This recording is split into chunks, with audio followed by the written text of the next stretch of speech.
Naruto, the rise of the Uzumaki Clan. Greetings, fellow multiversal adventurers. It's an honor to have you back in this saga that has us all hooked. Official channel statement, this story is 100% epic fiction. So please don't attempt real magic, the results aren't guaranteed and insurance won't cover it. The rights to this masterpiece belong entirely to its brilliant original author. We are just a barge sharing it with you. Do you want to keep being part of this amazing community? Join our ninja army of subscribers on YouTube and give this content a like. And for true fans, our Patreon has exclusive ninjutsu waiting for you. Chapter 301 The Legendary Ninja Sword. 40 years into the ninja world, late autumn. Achoo, achoo. Black Zetsu shivered, muttering, "Why do I suddenly feel a bit cold? Winter's probably approaching." White Zetsu pondered for a moment, then said, "Autumn's almost over, what will we do about the pollen then? Is that so?" Black Zetsu frowned, saying, "Even if winter really comes, I shouldn't feel cold. He's his mother's." Black Zetsu, not human at all, how could he be afraid of the cold? "I don't know." White Zetsu spread his hands, saying helplessly, "Anyway, I can't feel it." Black Zetsu looked at him speechlessly, sighed, and asked, "Have any White Zetsu clones sent back any messages lately?" He needed to find out more. Black Zetsu, had managed to survive this long with such weak strength precisely because of his caution. So, he had to find out everything. "Yes." White Zetsu nodded, pondered for a moment, and said, "The White Zetsu from the land of rice fields sent word yesterday. He found a nice flower field in the land of rice fields and asked you if we wanted to pick some. Was this important?" Black Zetsu's forehead creased with annoyance, and he raised an eyebrow, asking, "Have we raised enough funds?" "A little short," White Zetsu said, "but the nearby flower fields are almost all harvested." Hearing this, Black Zetsu was silent for a moment, then sighed and said, "Then let's go. Without money, Mom's organization couldn't develop. Hurry and pick as much as possible while we can. Otherwise, it'll be too late for winter, and by the way, let the White Zetsu who are lurking in the various ninja villages see what's been happening lately. Better safe than sorry, Black Zetsu. To rescue Mom, he absolutely couldn't afford any accidents." Konoha. Hokage Building. "You're back?" Hiruzen Sarutobi looked at the white-haired Jiraiya with satisfaction, nodded, then frowned and asked seriously, "What did you find in the land of whirlpools?" He knew Jiraiya was in the land of whirlpools, and for that reason, he hadn't sent any spies there. So, Konoha wasn't entirely clear about the situation in the land of whirlpools and had been waiting for Jiraiya's intelligence.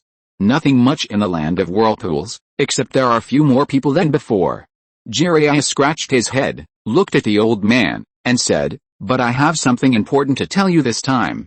As for the situation of the Senju and Uchiha clans, for the sake of peace in the ninja world, he, the Toad Sage, would definitely keep quiet.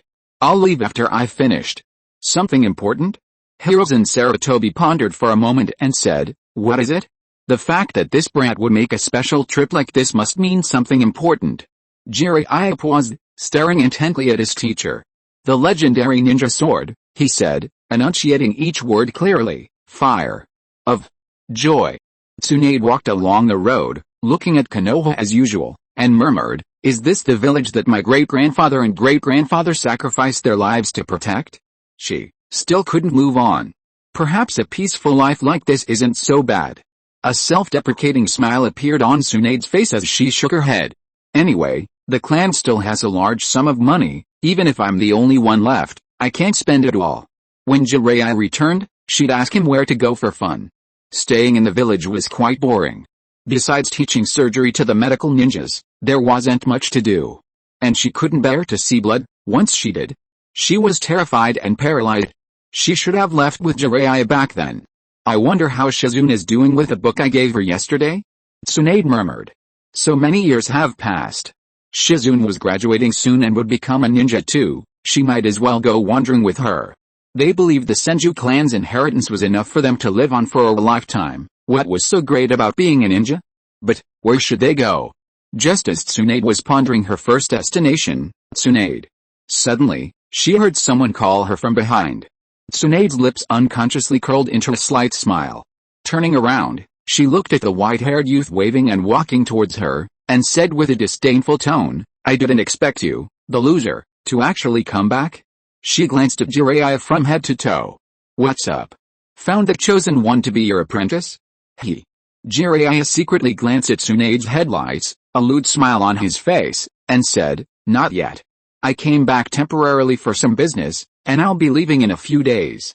How about we invite Orochimaru over for a drink tonight? He seemed even bigger than before. Why hadn't she seen Tsunade's potential back then? What a pity. She sighed regretfully, and without waiting for Tsunade's reply, walked to her side. Jiraiya knew he didn't need to wait for Tsunade's reply, he just needed to find a place that night, bring money, and pay the bill. Konoha is still the same as before. Jiraiya murmured, looking at the bustling Konoha. Still so peaceful. On his way back, he'd heard about Tsukumo's suicide. Jiraiya didn't know why the old man hadn't stopped him. He'd watched helplessly as the rumors escalated, ultimately forcing Konoha's White Fang to commit suicide. He also didn't know why Tsukumo's teammates had all betrayed him in the end. Jiraiya didn't want to know anything now. The harmonious village he once felt proud of, the village he loved, now seemed so naive and laughable after seeing the Land of Whirlpools. The Land of Whirlpools is so much better. Jiraiya said with a sigh. What's so good about that poor place? Tsunade frowned, pouting. I've been there before. A small island nation, not many people, the houses weren't nicely built, much worse than Konoha. Besides being poor, there was nothing special about it. Hearing Tsunade's words, Jiraiya fell silent. Back then, Tsunade had misled him, making him believe that the Land of Whirlpools was a poor place where he could just live a carefree life. The result, he declared bankruptcy the very afternoon he arrived. He smiled helplessly and said, the Land of Whirlpools has changed a lot now. It's no longer a poor place, in some aspects, it's even richer than Konoha. Or rather, if no one stopped it, the Land of Whirlpools would definitely surpass Konoha in the future. Senju, Uchiha, Blood Pond, Kamasu Ryu, so many bloodlines gathered together, given the Land of Whirlpools a little more time. Jiraiya didn't know how powerful the Land of Whirlpools would become. But, is that so? Tsunade looked at Jiraiya with suspicion and said, such a small place, no matter how much it changes, can it possibly surpass Konoha? That was impossible. As Mito's granddaughter, she knew the true situation of the Land of Whirlpools. Small in size and sparsely populated, it had very few resources. Add to that the Uzumaki clan's insatiable appetite, and it was a miracle they didn't starve. What more could they want? However, Jiraiya smiled and didn't refute her. Go take a look if you have time. He said with a slight upturn of his lips, you'll be absolutely astonished. Although he had promised Shushin not to tell Tsunade, what if Tsunade found out herself? Then it wouldn't be his business as the Toad Sage. By the way, where's Orochimaru? What has he been doing these past few years? Chapter 1. Chapter 302 We must protect Konoha. The Land of Wind. Looking at the desolate desert before him, nothing but sand, Uzumaki soon sighed, muttering, this is what happened from indiscriminate deforestation. It was a distance from Tsunagakure, but, not too far, not too close, just right. This is it. Uzumaki soon frowned, looking around. It wasn't far from the village, there were no people nearby, and the dragon vein was nearby. So, if the legendary ninja sword didn't appear here, where would it appear? As for the dragon vein, he was very curious about the future. Would the chosen one have blonde hair, black hair, or red hair? Or would a Land of Whirlpools path of communism be viable? Uzumaki soon was very curious about all of these things, but now was not the time. I'll go check it out after everything is settled. Uzumaki soon sighed. The war situation was unclear, and the Land of Whirlpools was unstable, he dared not wander off recklessly. He pulled a sand attribute ninja sword from his special storage. Wind sand? Idiot? Looking at the hilt of the sword, now engraved with ancient characters, Uzumaki soon sighed. He still couldn't think of a good name. Whatever. Anyway, it'll be mass-produced eventually, why worry so much? To make the plot more perfect, some props are still necessary. It's just, hundreds of billions. Just thinking about it makes me reluctant to part with it. Don't worry, I'll bring you back in a few days, Uzumaki soon murmured, stroking the wind sand. Now, you just quietly play the role of a legendary ninja sword here for now. Konoha. What do you think? Sarutobi Hiruzen looked at the high-ranking officials he had selected, sighed, and said, should Konoha participate in this auction? This Midokado Hamura and Udatane Kaharu exchanged a glance, and finally shook their heads, saying, now that we in Konoha already have Frostmourne, if we get Fire Joy, the other ninja villages will definitely be dissatisfied. And, what exactly is that Frostmourne? Why, after so many years, has no one awakened its spirit? Now it's practically useless. The ninja sword is quite useful, but, who would use it? Who would dare use it? What if it gets stolen? This ninja sword is worth billions no matter what. Is that so? Hiruzen Sarutobi frowned upon hearing Hamura Midokado's words and said, what you said makes sense.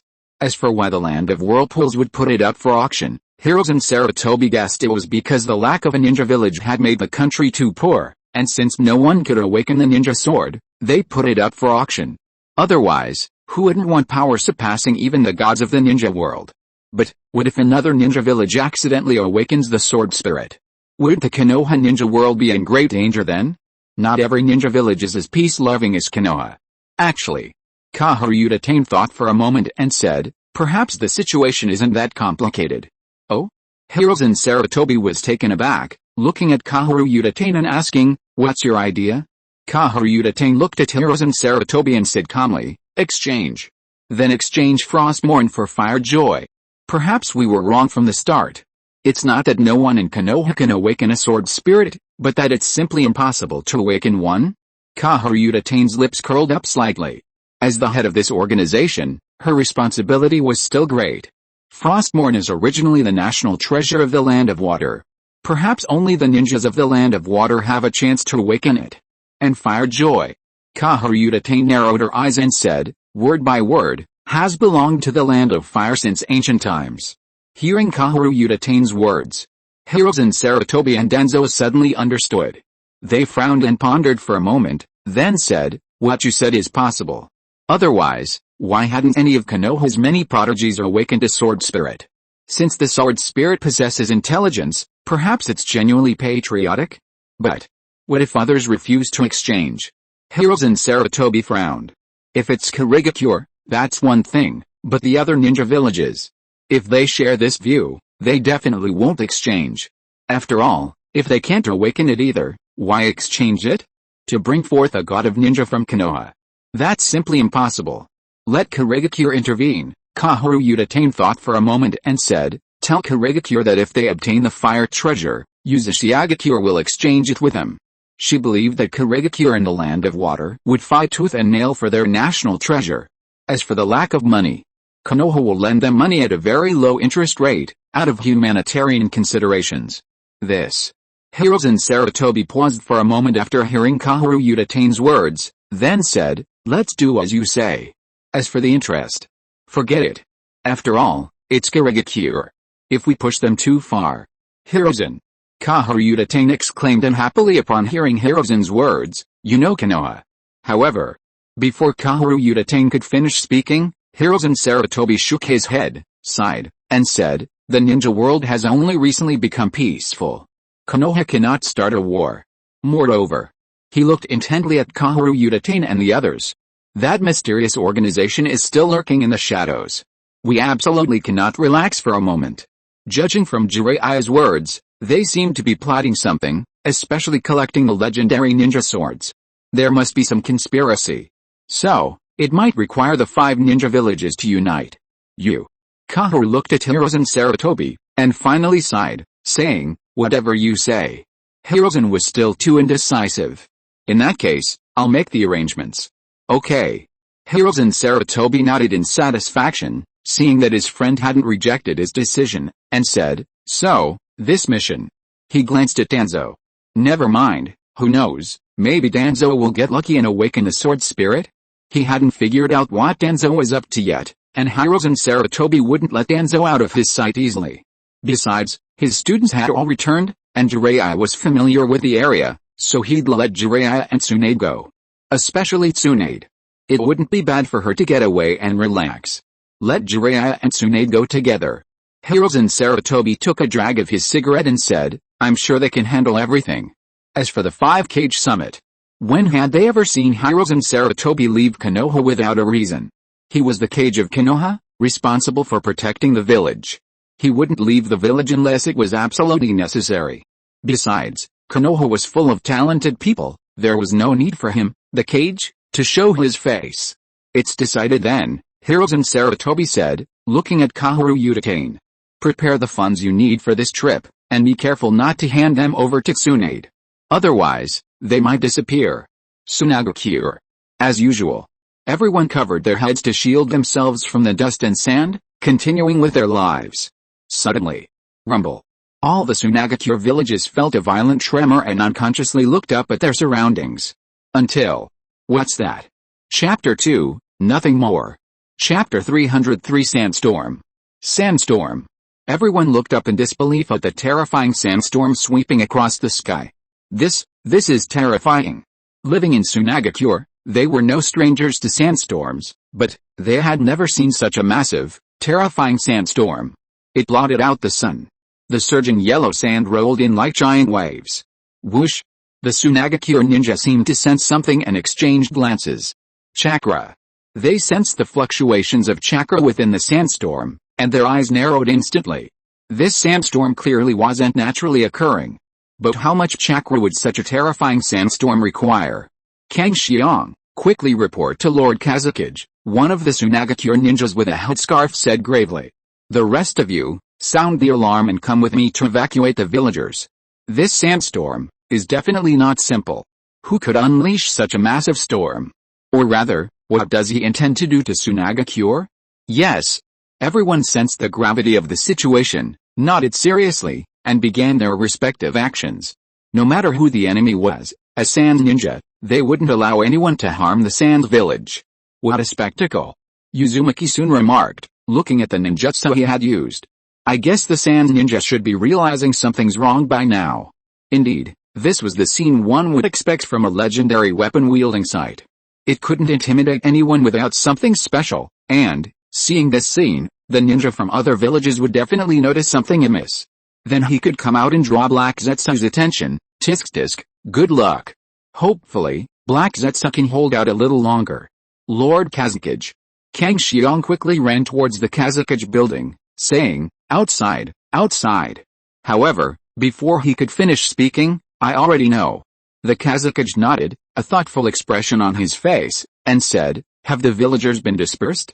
He had noticed the terrifying sandstorm long ago. If he hadn't closed the windows in time, his office would probably be filled with sand by now. And, what astonishing chakra, the Kazekage exclaimed. Go immediately and have all the ninjas prepare for defense, and simultaneously activate the entire village's war alert.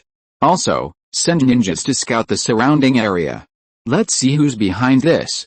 A ninja possessing such a massive amount of chakra is definitely not an ordinary person. Yes. Kang Xiang's expression hardened, and he nodded in response, immediately turning to assign the Kazekage's tasks. Now, there's no time to relax. Sister, aren't you going out to take a look? Ebizo cast his fishing line, his face expressionless. Something seems off outside. Even the war alert has been sounded. Could it be that war has started again after only a few years? These ninjas are so bored. Chiyo chuckled and said, No. Since we're all retired, let's not join the fun. What if we get in the Kazekage's way? I trust the Kazekage will definitely protect the Sand Village. For the past few years, she and Ebizo have stayed in the back mountains, only going out when there's nothing to do. Now she understands, what's the point of arguing so much? I guess the Kazekage just wants them to stay here fishing quietly and not go out showing off. Besides, I just saw Sasori a few days ago, he's grown quite a bit taller. But joining the army? Seriously, can't Chira and his wife just let Sasori stay with them? Being a teacher or doing experiments with Chira in the mechanical department wouldn't be bad either. Peace won't last long. That red-haired brat is too naive. As long as there are ninjas in power, war is inevitable. If something happens to Sasori, then the young couple will be in big trouble. That's true, Ebizo nodded, saying, we siblings are retired now, let's not worry about so much. Looking wistfully at the small pond in front of him. Fishing is still the best. It's just that this pond is a bit small, and there aren't any fish. By the way, sister went to see Sasori a few days ago, right? Konoha. I'm sorry to trouble you with another mission. Hiruzen Sarutobi looked at Jiraiya, nodded with satisfaction, and smiled. This mission is entrusted to you and Tsunade. I hope nothing goes wrong. He remembered the shortest student he used to mentor, and now he'd grown up. And he'd gone from being the worst student to catching up with Orochimaru and Tsunade. He was indeed very suitable to be a teacher. Old man, since you know I'll have a hard time, why send me out? Jiraiya said helplessly. Can't you send someone else? He'd only returned yesterday. And he was already going out on another mission? He was planning to come back and scrape together some money, stay for a while, and then go to the land of whirlpools. The kids in the land of whirlpools were waiting for him to teach them. Sigh. Hiruzen Sarutobi sighed, stood up, took a drag of his cigarette, and said helplessly, who can Konoha send out these days? Besides you and Tsunade, whom I can trust, the rest. It was just too dangerous. What if the sword spirit was suddenly awakened for no reason? Although he believed in his heart that the ninjas of Konoha loved Konoha and upheld the will of fire, what if something unexpected happened? And although this was ostensibly an auction, it was still a 5-cage summit. As the Hokage's students, if I don't step in, won't you all have to? What about Danzo, the advisor? Jiraiya pondered for a moment, then said, he's very suitable. Absolutely not suitable. He has other missions. Hiruzen Sarutobi shook his head, saying helplessly, although Danzo is also suitable, he has other important missions and cannot go to the land of iron. I see. Jiraiya sighed, saying, Tsunade's situation. I know. Hiruzen Sarutobi waved his hand, interrupting Jiraiya, saying, Tsunade is unable to fight due to hemophobia, but perhaps going out for a walk would help her relax? And Hiruzen Sarutobi smiled kindly. This time, it's not just the two of you, I'll also arrange other ninjas. As long as Tsunade doesn't see blood, she'll be fine. Her strength is quite good, and with the other Jonin, I believe they can handle any trouble they encounter. In that case, Jiraiya nodded helplessly and said, I'll make another trip. It seems the old man won't let him off the hook. But where are the others? Just as Jiraiya finished speaking, there was a knock on the door. Knock knock. They're here. Seeing that Jiraiya had agreed, Hiruzen Sarutobi nodded, smiled, and called out to the door, come in. Hokage-sama. A blonde-haired youth, with a gentle smile on his face, walked in, respectfully addressed the Hokage, and then turned to look at Jiraiya. Jiraiya-sensei. Chapter 1. If you are listening to this novel on a channel other than Fanfic World, it means it was downloaded and re-uploaded without effort. We warmly invite you to visit our channel, Fanfic World. There you will find the original version of this story and many other novels of various genres. We look forward to seeing you dive into a world of incredible novels. Chapter 304 Perhaps. After sensing the presence of the Sand Village ninja, Uzumaki-jun went into hiding. He planned to wait a few days until the entire ninja world knew that Sand Village had unearthed a legendary ninja sword before putting on a full show. As for now, he'd better return to the land of whirlpools. He believed Kakuzu should have already arrived in the land of iron, and the other ninja villages should have received the auction notice. With Sand Village's ninja sword included, other countries would surely think that their own countries also possessed a legendary ninja sword, only to have it lost. Especially Iwagakure and Kumagakure. As 5 great nations and 5 great ninja villages, who would consider themselves inferior to others? So they would definitely think that Uchiha went to their village to steal the ninja sword, and then, filled with anger and old grudges, declared war on the Godless Alliance, demanding its return. Otherwise, if only 2 of the 5 great ninja villages were missing, a war would definitely break out. Because who could be sure that Konoha wouldn't eventually awaken the sword spirit? Therefore, for the sake of peace among the ninja villages, either none of them possess the legendary ninja sword, or everyone possesses it. It could be said that, if only Konoha possessed the legendary ninja sword, the situation hadn't been broken, and the 4 major ninja villages united wouldn't fear Konoha. Moreover, Konoha hadn't yet awakened the sword spirit, who was afraid of whom? But once peace was broken, if 2 or more ninja villages possessed the ninja sword, who could be sure these villages wouldn't unite? Especially the village chiefs, they would never entrust peace to the verbal agreements of other ninja villages. So, enjoy yourselves for a few more days, Uzumaki-jun murmured, looking at Tsunagakure. You know, this is a ninja sword worth hundreds of billions. These poor ninjas from Tsunagakure had certainly never seen such a huge sum of money. But, he would return in a few days to collect it, Jiraiya-sensei. Minato smiled his signature smile, looking at Jiraiya, and said, "It's been a long time." He had become Jiraiya's student years ago, but, aside from signing a contract at Mount Myaboku, Jiraiya-sensei ran away, not teaching him anything. In the end, he could only look at the notes Jiraiya had given him and study them slowly on his own. What an irresponsible teacher. Haha.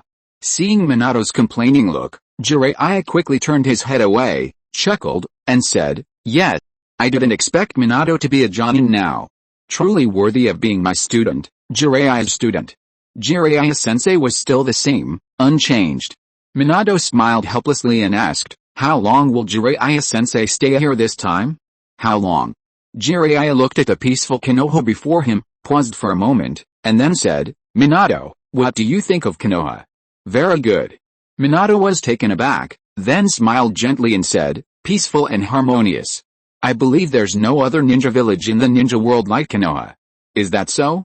Jiraiya shook his head upon hearing Minato's words, smiled, and said, "Perhaps you're right. It's best not to mention the land of whirlpools. This is for Minato's own good. After all, Minato is, after all, a ninja." "However, Sensei, what's wrong?" Seeing Jiraiya's expression, Minato asked curiously, "Is there a more harmonious ninja village than Konoha?" It felt like his teacher was hiding something from him. "No." Jiraiya snapped out of his reverie and said cheerfully, "I've traveled the ninja world for so many years, and I've never seen a better ninja village than Konoha." "Absolutely not. The land of whirlpools isn't a ninja village, so the Toad Sage wasn't wrong."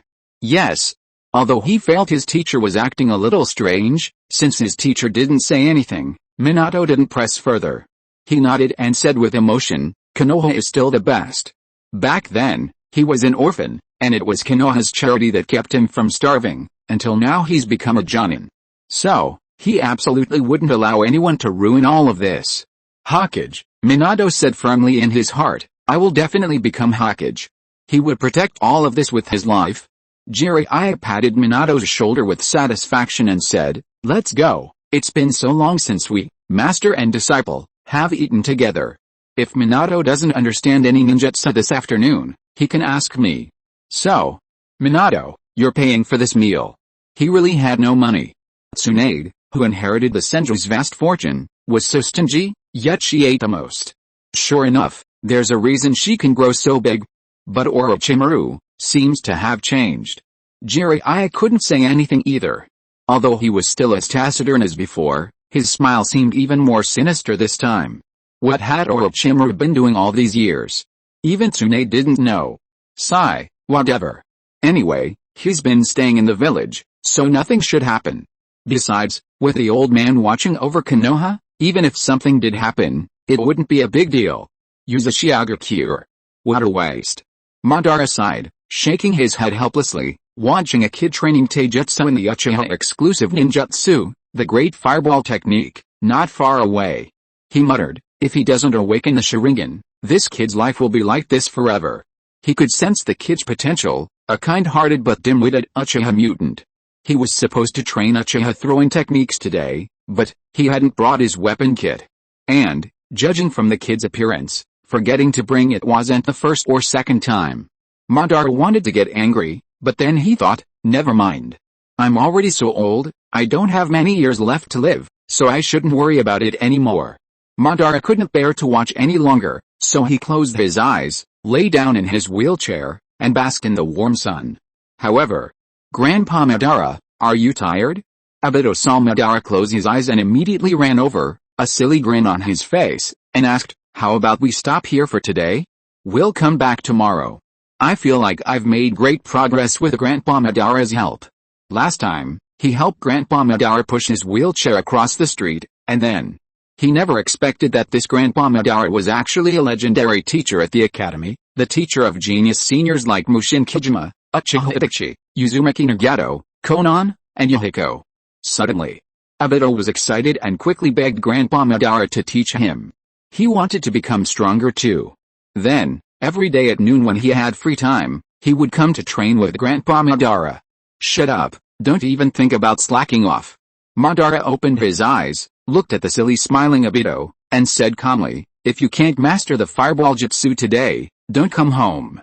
Still want to leave? Did he really think he was a homeroom teacher for nothing all those years? Okay, Grandpa Madara. Obito saw Grandpa Madara's expression and knew he was angry, so he quickly turned back to the training area. He knew that if he didn't listen, Grandpa Madara would definitely beat him. But I was training very seriously. Obito scratched his head and muttered, I didn't slack off at all. HMPH. Madara's cold snort came from behind him. Hurry up and train. Yes, yes. Obito shivered and quickly said, I'll train right away. Better not to talk nonsense and focus on training. As for Madara, looking at Obito's back, he shook his head, the corners of his mouth slightly raised, and muttered, perhaps. Not activating the Sharingan isn't so bad. Chapter 2. That's all.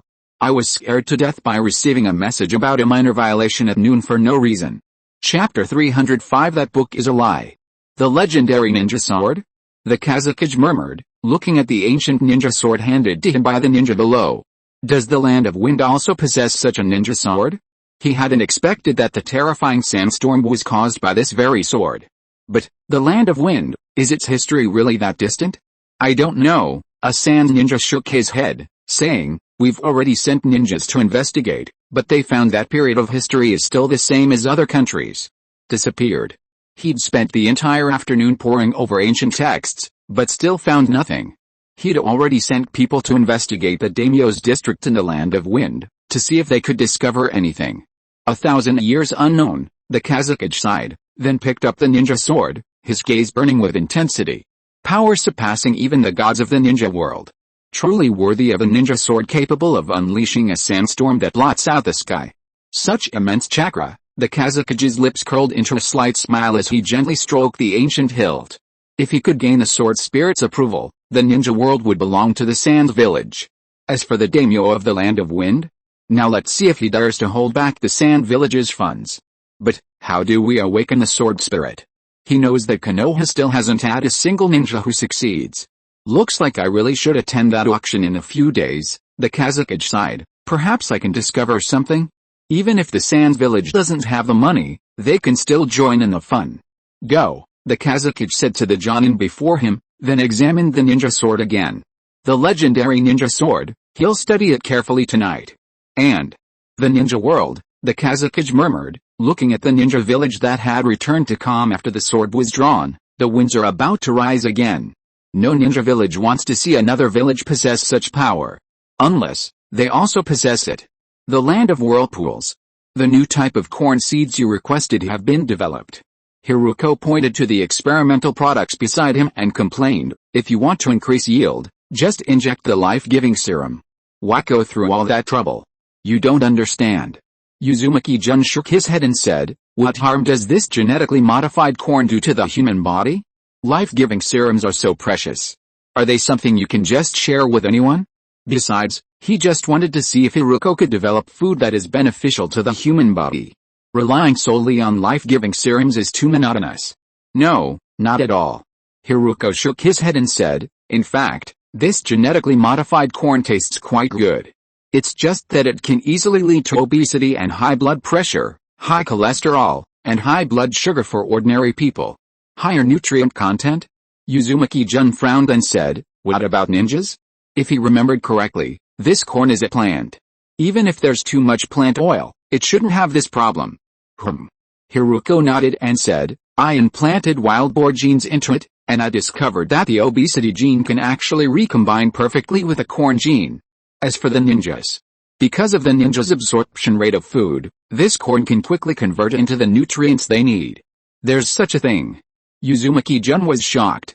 No wonder he could synthesize himself into a monster. He actually recombinated the genes of plants and animals. Sure enough. Keep it up.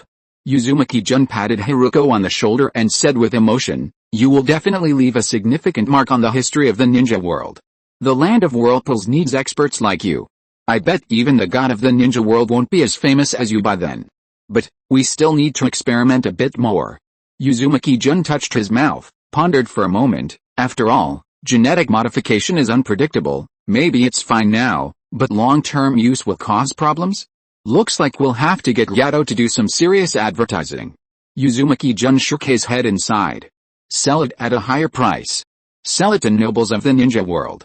kidney tonics, beauty enhancements, and all that, they'd definitely be interested in this new crop. Haruko, hearing Uzumaki-jun's words, didn't pay much attention. Someone as ruthless to himself as he was, would be even more ruthless to others.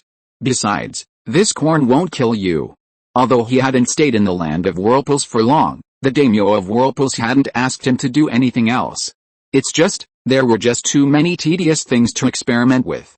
I'm working on the others too, Haruko sighed, saying helplessly, it might take a while. It's alright, Uzumaki-jun nodded indifferently, saying, the land of whirlpools isn't short of food now. It could be said that with the creation of the life-saving potion, the only thing the land of whirlpools lacked was land. Of course, widespread education was still a long way off. Currently, about 60% of the population in the land of whirlpools were native citizens, the rest were immigrants. So, it's time to grant citizenship to some civilians of the land of whirlpools. Uzumaki-jun frowned and muttered, as for the assessment, that's left to the management of each department. Konoha Year 40, early winter. This year's winter came a little later than usual. And the land of iron, because of the legendary ninja sword, it was exceptionally lively this year. Whether rich or poor, great ninja villages or small ninja villages, everyone came to join in the fun. After all, that time, the frost morn that froze thousands of miles was just too terrifying. If someone hadn't witnessed it with their own eyes, probably no one would have believed it. So this time, they all came to admire the legendary ninja sword. As for taking pictures, after thinking about it, they decided not to cause trouble. The 5 great ninja villages didn't just boast about it, they earned it through their strength. Konoha, humph. The third Raikage looked at the Konoha group that appeared in the land of iron and sneered, that old monkey really has a big face. The people who came here were all village chiefs from their respective villages, but what about Konoha? They actually sent their representatives. Is this an insult to the 4 great ninja villages? Even if they're 2 of the legendary Sannin of Konoha, that's just the salamanders boasting. Those Sannin were exhausted back then. If the war hadn't ended, and continuing would have resulted in heavy losses for a megacure, Hanzo of the salamander probably would have gone for it. Even if their strength has increased in recent years, the Raikage isn't afraid. Tsunade glanced at the third Raikage, then turned and went inside. She really wasn't in the mood for this. If it weren't for her father wanting her to come and relax, she wouldn't have come at all. The Konoha casino was waiting for her to wreak havoc. As for Jiraiya, Master is busy. Jiraiya chuckled as he looked at the Raikage. Tsunade could be so capricious, but Jiraiya, couldn't. No matter what, he represented the Hokage now, so, he couldn't lose face, nor could he lose his manners.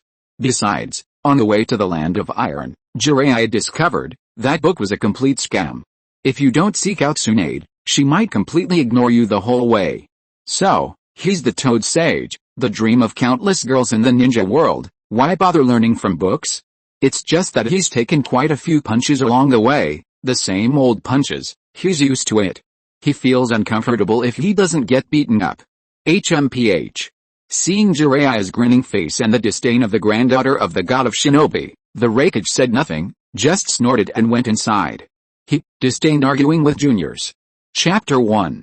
The remaining part of Chapter 306. Has it already begun? Uzumaki-jun murmured, looking at the intelligence report in his hand. I wonder if Kokuzu can hold out? After all, there are so many Kage. If it were only 1 or 2 Kage, Kokuzu could still rely on Earth Grudge Fear and boast that he's evenly matched with a god of shinobi. But if he encounters 5, Sai, better not think about it. If he keeps thinking about it, he'll start thinking about the next Minister of Finance. Kokuzu is out there braving the elements for the land of whirlpools, living in constant fear. Thinking about it like this would be too unfair to him. So, when Kokuzu left, he had already reminded him not to be obsessed with money. No matter how much it cost, he had to sell the ninja sword in the end, otherwise, many people would definitely ambush him on the road. I hope he remembers, Uzumaki-jun sighed and murmured. If he forgets, the land of whirlpools will really have to change its Minister of Finance. As for now that the Kazakage has left, Uzumaki-sun's lips curled slightly upward, it's time to finish the rest of the story. He, as the most talented screenwriter, the best director, and the most dedicated actor in the ninja world, wouldn't let the script be abandoned. The land of whirlpools. The entire ninja world was beginning to enter the cold winter. Although the lakes and rivers of the land of whirlpools hadn't frozen over yet, some people had already started preparing for winter. After all, sea fishing had stopped, and some fish and meat needed to be prepared. There'll be winter fishing in a few days. A commoner looked at his colleague carrying large bags and small packages home and said in surprise, "Why are you buying so much?" Moreover, the land of whirlpools wasn't short of meat now, and even if there was no fish, they could still get other meats. You know, winter fishing is quite a lively affair. Every year, foreign merchants come to the land of whirlpools at that time to buy the first fish, as they've heard it brings them good luck. First fish? The colleague looked at the commoner with a puzzled expression and asked, "What's the first fish?" "Sorry, I just arrived this year, so I'm not very familiar with these things." Every year at the end of the year, if their economic situation allows, they buy extra things to prepare for winter and welcome the new year, since things are very expensive at that time. However, due to the annual wars and high grain taxes, it's a blessing if people don't starve to death, let alone anything else. If they find a fish at that time, their whole family will be overjoyed. As for coming to the land of whirlpools, it was simply because they heard from people who had returned from the land of whirlpools that it was a wonderful place, with plenty of food, meat at every meal, and new clothes, so they came along. Anyway, in their original village, they either starved or froze to death, so why not take their whole family to the land of whirlpools and give it a try? And the result, it really is a wonderful place. Oh, I see. The commoner scratched the back of his head, saying sheepishly, "I was 2 years ahead of you. Back then, we were just like you. At first, we were buying loads of food home, especially food. We mostly bought rice, not meat, because we were afraid of starving. Later, we found that as long as we worked hard and didn't slack off, we could earn money and eat rice and meat, so things gradually changed. After all, they were poor. And if they didn't have enough food, they would panic. As for the first fish, let's not worry about it. We can't afford it. A simple fish, they didn't know what those merchants were thinking, selling it for hundreds of thousands, even millions. And you bought so much stuff," the commoner said, looking at his colleague's purchases. "I guess we won't need to buy anything for the new year. You know, there are discounts on the shopping streets during the new year." They usually had everything they needed for the new year prepared in those few days. "The end of the year?" the colleague asked, puzzled. "Is that so?" "Yes," the commoner nodded, sighing. "During those days, we go shopping to prepare for the new year. It's a festival in the land of whirlpools. We put up new couplets and wear new clothes. It'll be very lively. And after the new year, there's the land of whirlpools festival, which is also very lively. It's so wonderful to live here," the colleague said, his eyes filled with longing. "If only we could live here forever. That way, his wife and son wouldn't have to go hungry forever.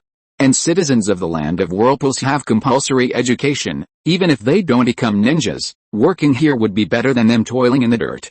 "Yes," the commoner nodded, saying, "Let's work hard." Even those who have lived here for 7 or 8 years haven't obtained citizenship in the land of whirlpools, let alone those who just arrived. They don't know how long they'll have to work to accumulate enough points. So, they need to work even harder. This is for their families, for their children. Sunagakure. Everyone be careful, don't let anyone in. A sand village commander looked at the ninjas surrounding the sword and said seriously, "If anything goes wrong, we'll all die." Because the Kazakage was away on business, they were temporarily responsible for guarding the sword, 24/7, after all, it was a legendary sword. They didn't know why the Kazakage wouldn't let Chiyo and Ebizo leave the village. With them, the sword would certainly be safer. But, no matter what, this sword was crucial to the rise and fall of Sand Village. They would definitely carry out their guarding mission diligently. But the thought of Iwagakure and Kumagakure suffering heavy losses because of the Mangekyo Sharingan made them uneasy. After all, Sand Village was different now than Iwagakure and Kumagakure. Their cage weren't in the village. Understood. All the ninjas' eyes narrowed, and they nodded, saying, "We will absolutely not let anyone steal the ninja sword. If it were stolen, not only would they suffer, but their families would also perish." However, is that so? The words had barely left their lips when a cold voice rang out. "Who is it?" The sand ninjas were startled and quickly assumed their ninjutsu starting stance, shouting, "Who is it?" The land of iron. The 5 great ninja villages watched as a middle-aged man with green eyes and a chin covered, carrying an exquisite tray with a devout expression, entered. They were already familiar with this man. The finance minister of the land of whirlpools. Because of the Akatsuki's commission, the land of whirlpools was now in full control of the ninja sword. They didn't understand why the Akatsuki leader was so audacious. After all, it was a legendary weapon. Awakening the sword spirit and gaining its approval would grant power far surpassing that of the god of shinobi. However, considering their strength, such powerful individuals probably wouldn't even consider external forces, and they've likely already tried and failed to awaken it before putting it up for sale. After all, an unawakenable ninja sword is essentially just a high-quality special ninja sword. This auction is being hosted by a neutral third party, Mifune, the newly appointed general of the Land of Iron. I'm sure everyone has heard of this ninja sword, Mifune said seriously, carefully taking the tray and looking at the 5 great ninja villages seated before him. I won't go into details here. He needed to end the auction quickly. Otherwise, he felt uneasy leaving such a valuable and dangerous item in the Land of Iron. Please place your bids. Chapter 2, that's all. My defense is tomorrow, I'm so nervous. Chapter 307 Have you seen my ninja sword? Unsurprisingly, this auction was essentially a competition between the 3 major ninja villages, Iwagakure, Kumagakure, and Kirigakure. As the elder statesman of the ninja world, Konoha started by raising the bid and then quietly watched the spectacle, especially Jiraiya. Before arriving, the old man had specifically instructed him not to be frivolous, but to quietly observe and not get involved. As for Sunagakure, they watched Iwagakure and the others bid with cold smiles. Their Sunagakure now possessed a legendary ninja sword. So, no matter who gets the ninja sword in the end, Sunagakure isn't going to back down. The third Kazekage even wanted to slam his fist on the table and shout, "We don't want the sword, but we want half the money from the sale." However, remembering it wasn't Konoha selling the sword this time, but Shizushigakure, the Kazekage decided against it. After all, the first Kazekage's shamelessness in trying to share the tailed beast's profits with Konoha had ruined his reputation. The third Kazekage glanced at Konoha's representative. Jiraiya, one of the legendary Sannin, known as the Toad Sage, stroked his chin, and fell into deep thought. He knew that of the 5 great ninja villages, only Konoha had handled a ninja sword long ago, so he planned to ask Konoha what they had researched. After all, no one in Sunagakure could awaken the wind sand yet, but Konoha probably wouldn't tell them such a secret. Sigh. Sending spies back to Konoha to investigate would be more realistic. He then turned his gaze back to the hilt of the fire-slaying sword on its exquisite wooden stand. Legend had it that this was a ninja sword wreathed in flames, but like the Sand Village's wind sand, it hadn't yet been activated. Of course, if the sword's spirit hadn't been awakened, and it was merely in an activated state, this legendary ninja sword wouldn't be very powerful. If it weren't for the fact that a Sand Village ninja had personally witnessed the power of Frostmourne, the Kazekage would now believe these ninja swords were all fraudulent. But who exactly forged these legendary ninja swords? The Kazekage murmured, stroking his chin. The Sage of 6 Paths? A ninja sword with such power, besides the legendary Sage of 6 Paths, the founder of Ninjutsu, he couldn't think of anyone else. These 3 swords are remarkably similar in appearance, suggesting they were forged by the same person. And now, the auction, which has lasted half a day, is nearing its end. The squinting third Mizukage, though outwardly expressionless and calm, reveals his inner turmoil through his tightly clenched right hand. He's probably cursing Konoha countless times in his mind. If they keep borrowing money from Konoha like this, how will they ever repay it? But, regardless of the Land of Water or the ninja village, they have a responsibility and obligation to bring back the legendary ninja sword, a national treasure of the Land of Water. Whether it stays in the Land of Water or Kirigakure, that remains to be seen. In any case, the daimyo of the Land of Water must pay this debt, otherwise, Kirigakure will have no choice but to wage war. As for repaying the debt himself? Don't be ridiculous. How could Kirigakure possibly repay such a huge sum? They'd either have to keep owing it, or war would break out. As for repayment? Konoha was wealthy and peace-loving, they probably wouldn't care about such a small amount. So, the third Mizukage calmly raised his right hand, expressionless, and said, 10 billion. The thought of not having to repay made him feel much lighter. As for Jiraiya, he was genuinely shocked by the Mizukage's audacity. He couldn't understand what the old man was thinking. That was billions, even tens of billions. He'd lent it to another ninja village so easily? He knew how hard he'd suffered in the land of whirlpools recently, as the old man's student. Just thinking about it made his heart ache.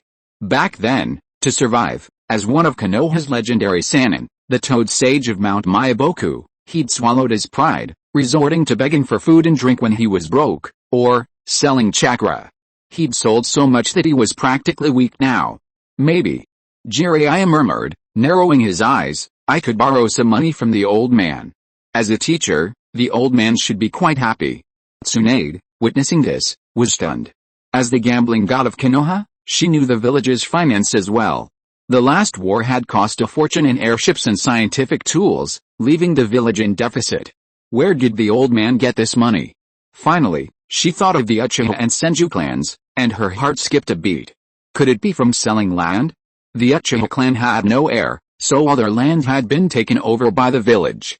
As for the Senju, simply to illustrate the ideals of the god of shinobi, Tsunade had sold off large tracts of land to the village at a low price, keeping only a small plot for the ancestral home.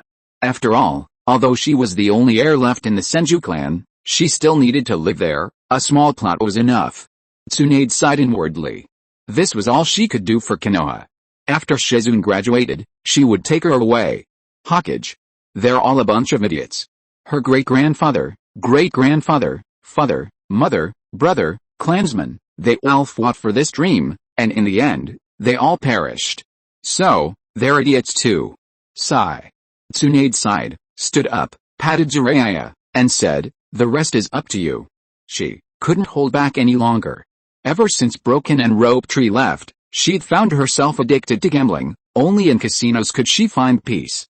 So, she'd go to the casino in the Land of Iron and gamble a couple of times. She liked the feeling of losing. As long as she kept losing, she wouldn't feel afraid. Tsunade. Jiraiya looked at Tsunade's back, opened his mouth, but said nothing, closing his eyes again. He knew. Tsunade was always afraid. Like a sudden onset of hemophobia, she was afraid of the people around her dying. Perhaps after this is over, I should take Tsunade to the land of whirlpools. She still had clansmen alive. The Mizukage. The Raikage glared angrily at the Mizukage. This sum of money was far too much, even the Land of Lightning couldn't afford it, let alone the Hidden Cloud Village. Unlike Konoha, the Land of Lightning didn't possess fertile land and a suitable climate. The living conditions in the Land of Lightning were notoriously harsh. Although he knew only the 3 major villages would compete, the Hidden Mist Village's extravagance was astounding. He sensed a conspiracy. That Tsuchikage also guessed that Konoha had allied with the Hidden Mist Village, wanting to exchange Frostmourne for Fire's Joy. It seemed he and the Hidden Cloud Village should also. He turned to look at the Raikage beside him. If they didn't cooperate, they would truly fall behind Konoha. The Raikage nodded calmly. Now, both sides had to unite. They absolutely couldn't hand over the ninja sword to Konoha, otherwise, what if Konoha really awakened the spirit of Fire's Joy after the exchange? Fire's Joy originally belonged to the Land of Fire. Therefore, they absolutely had to stop Konoha. As for what to do with the ninja sword they ultimately obtained, the Raikage and Tsuchikage exchanged a glance and nodded. Seal it away. No one is allowed to touch it. At the same time, they mentally cursed Uchiha Shin. Now, the Raikage and Tsuchikage were increasingly convinced that the rumors they had spread were true. Otherwise, why would Konoha have ninja swords? Kirigakure have ninja swords, even Tsunagakure have them, but Iwagakure and Kumagakure don't. So, they must have them too. They were just stolen. Damn Goddess Alliance, the Raikage cursed inwardly. He would wipe out this organization sooner or later. And make them return the Kumagakure ninja swords. Chapter 1, Chapter 2 might be a little late. Chapter 308 The Land of Whirlpools doesn't increase credit payments. To counter the alliance between Konoha and Kirigakure, Iwagakure and Kumagakure began cooperating. Suddenly, the price, driven up by the 3 great ninja villages, exceeded 10 billion. Kakuzu was nearly having a heart attack, clutching his chest, his green eyes fixed on them, muttering, raise it a little more, raise it a little more. A ninja sword that could be mass-produced in the Land of Whirlpools was selling for such a high price elsewhere. Kakuzu was filled with renewed, Gan 3 Kai 3, a complex emotion encompassing both admiration and regret. Why did he become a ninja in the first place? If he wanted money, why didn't he become a scientist? Indeed, Science and technology are the primary productive forces. The land of whirlpools, merely a small island nation, had achieved a fiscal revenue comparable to, and even surpassed, the five great nations in some respects, thanks to its scientific products. Therefore, he needed to increase research funding for the research institute upon returning. The price. The Mizukage narrowed his eyes. He didn't know if Konoha had any money to lend him. If not, he would have to rely on Kirigakure's own finances. But, he was spending his own money to buy something from the Land of Fire in exchange for a national treasure that originally belonged to the Land of Water. He was still quite unhappy. However, for the future of Kirigakure, he had to obtain Frostmourne. The Mizukage raised his hand again and said calmly, 111 billion. You must know that that's power beyond the god of shinobi. Land of Iron. Black Zetsu heard the words transmitted back by White Zetsu's clone, and his eyelids twitched. He muttered, why do I have a bad feeling? So many ninja villages suddenly gathered in the Land of Iron for no reason. This is definitely a conspiracy. He felt so panicked. It was like being watched by someone. But, what exactly are they planning to do? Black Zetsu frowned at White Zetsu and asked, any other news? We'll have to wait a few days, White Zetsu said, spreading his hands. I've already sent the White Zetsu clone disguised as a ninja from another village to infiltrate. If there's any other news, the White Zetsu clone will send it back. It's already winter, so the pollen collection mission has been suspended. After all, finding flower fields this season is quite difficult. Is that so? Black Zetsu frowned, muttering seriously, it seems we need to prepare in advance. Dispersing the organization's members, keeping them away from the core areas of the major ninja villages, is the only way to survive for long. Otherwise, they'll be wiped out by the five great ninja villages sooner or later. A group of wandering ninjas wants to join us. White Zetsu scratched his head and said, should we accept them? Oh?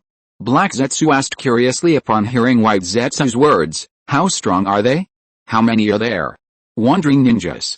Will they worship Mother? This is the key point. Black Zetsu, will definitely build a powerful team before rescuing Mother. Unsurprisingly, in the end, the Hidden Mist village obtained the ninja sword. After all, Konoha was, the leading village among the five great ninja villages. The combined wealth of Konoha and Hidden Mist villages, perhaps even the combined wealth of Iwagakure and Kumagakure wouldn't be much less, but it still wasn't enough.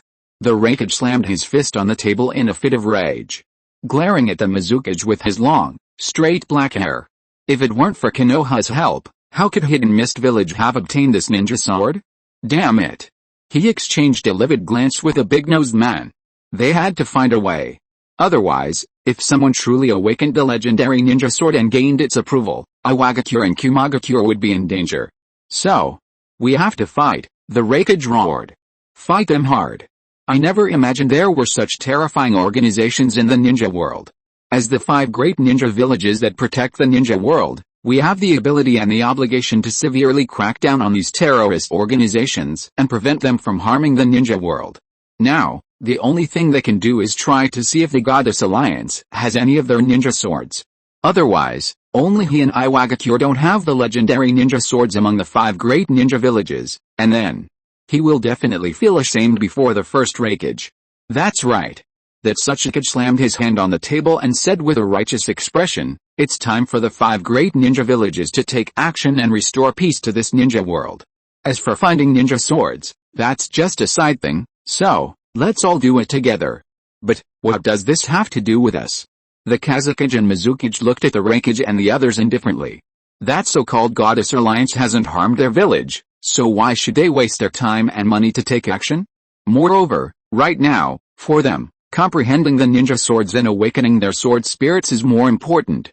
As for everything else, it's irrelevant.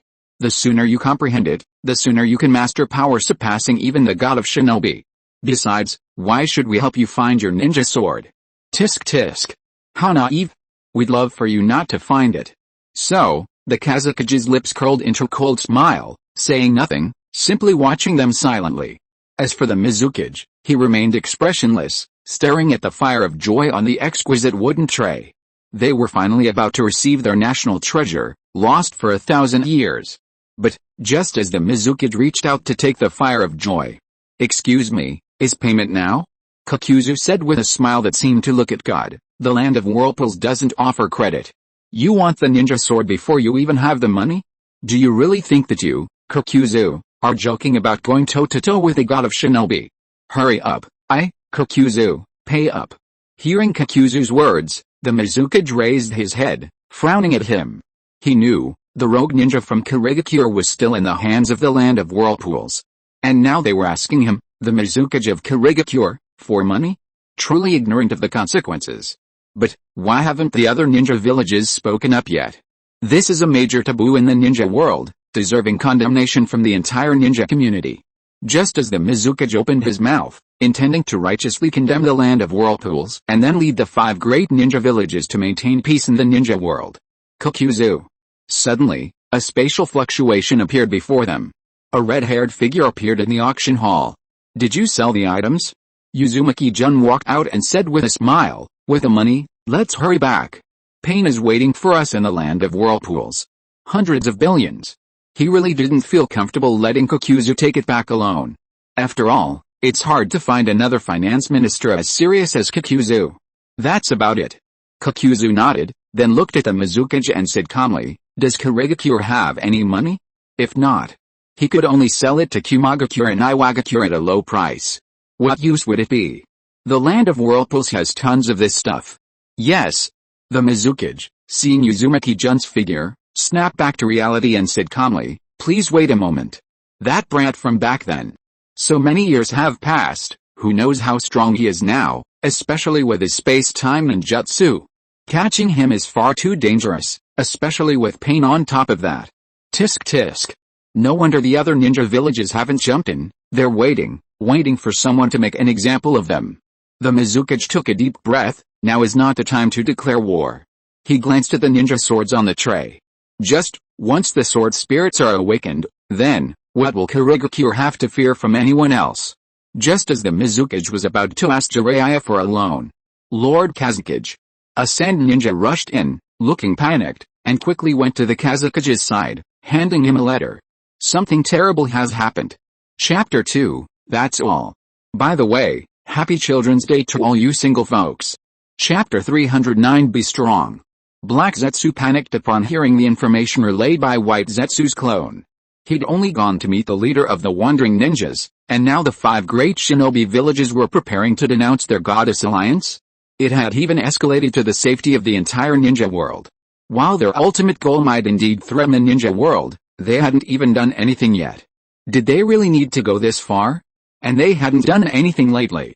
Just farming and selling pollen, right? Had the ninja world already banned free trade and land reclamation? Was there no justice? Maybe we. White Zetsu, startled, cautiously said, should we slip away? These were the 5 great shinobi villages.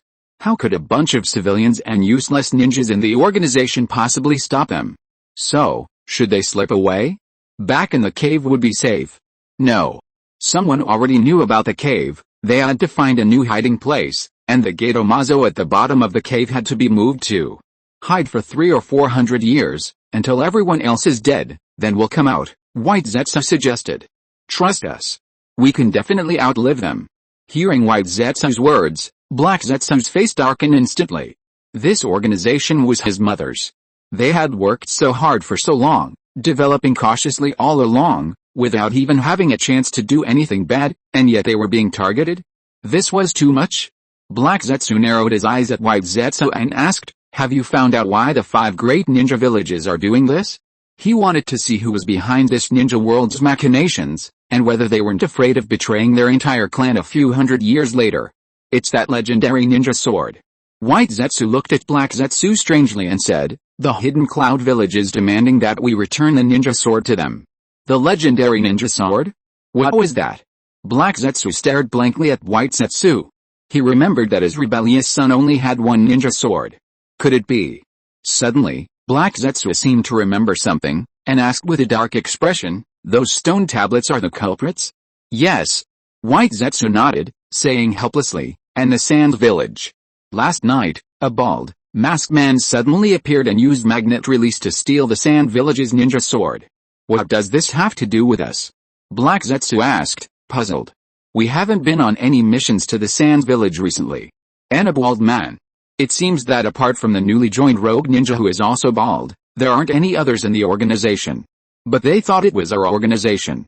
White Zetsu spread his hands, sighed, and said helplessly, they thought we had instigated the second Kazakage of the Sands village to steal the ninja sword. This tactic. Why does it seem so familiar? And percent at? Black Zetsu finally realized who had betrayed him, and angrily cursed, Uzumaki-jun. Damn it. He's worked so hard for you all these years, and in the end, he just turned around and sold them out. What sins had he committed back then? He actually met the red-haired brat. The land of whirlpools. After taking the money, he returned to the land of whirlpools with Kakuzu.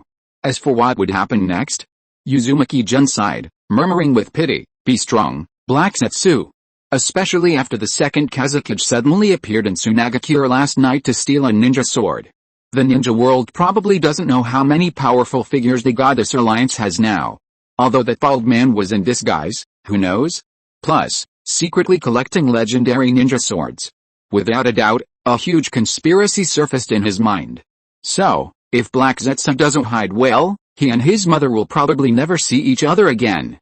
Uzumaki-jun silently mourned for the filial son of the ninja world for 2 seconds, then took a deep breath and rallied. He couldn't just give up like this. There was still a vast country waiting for him to protect. Seeing Chiro still busy at work, Uzumaki-jun sighed and said, has the phantom tank not been developed yet? Yet. Chiro didn't even look up, still busy with his work, and said with a sigh, I don't know what you're thinking. That thing is really useless. It's not very powerful, its defense is poor, and it's slow. I bet someone could destroy it with a single fireball jutsu. Is that so? As expected. The technology of the land of whirlpools is still too weak. Uzumaki-jun thought for a moment and said, what about the homing missiles? Hearing Uzumaki-jun's words, Chiro raised an eyebrow.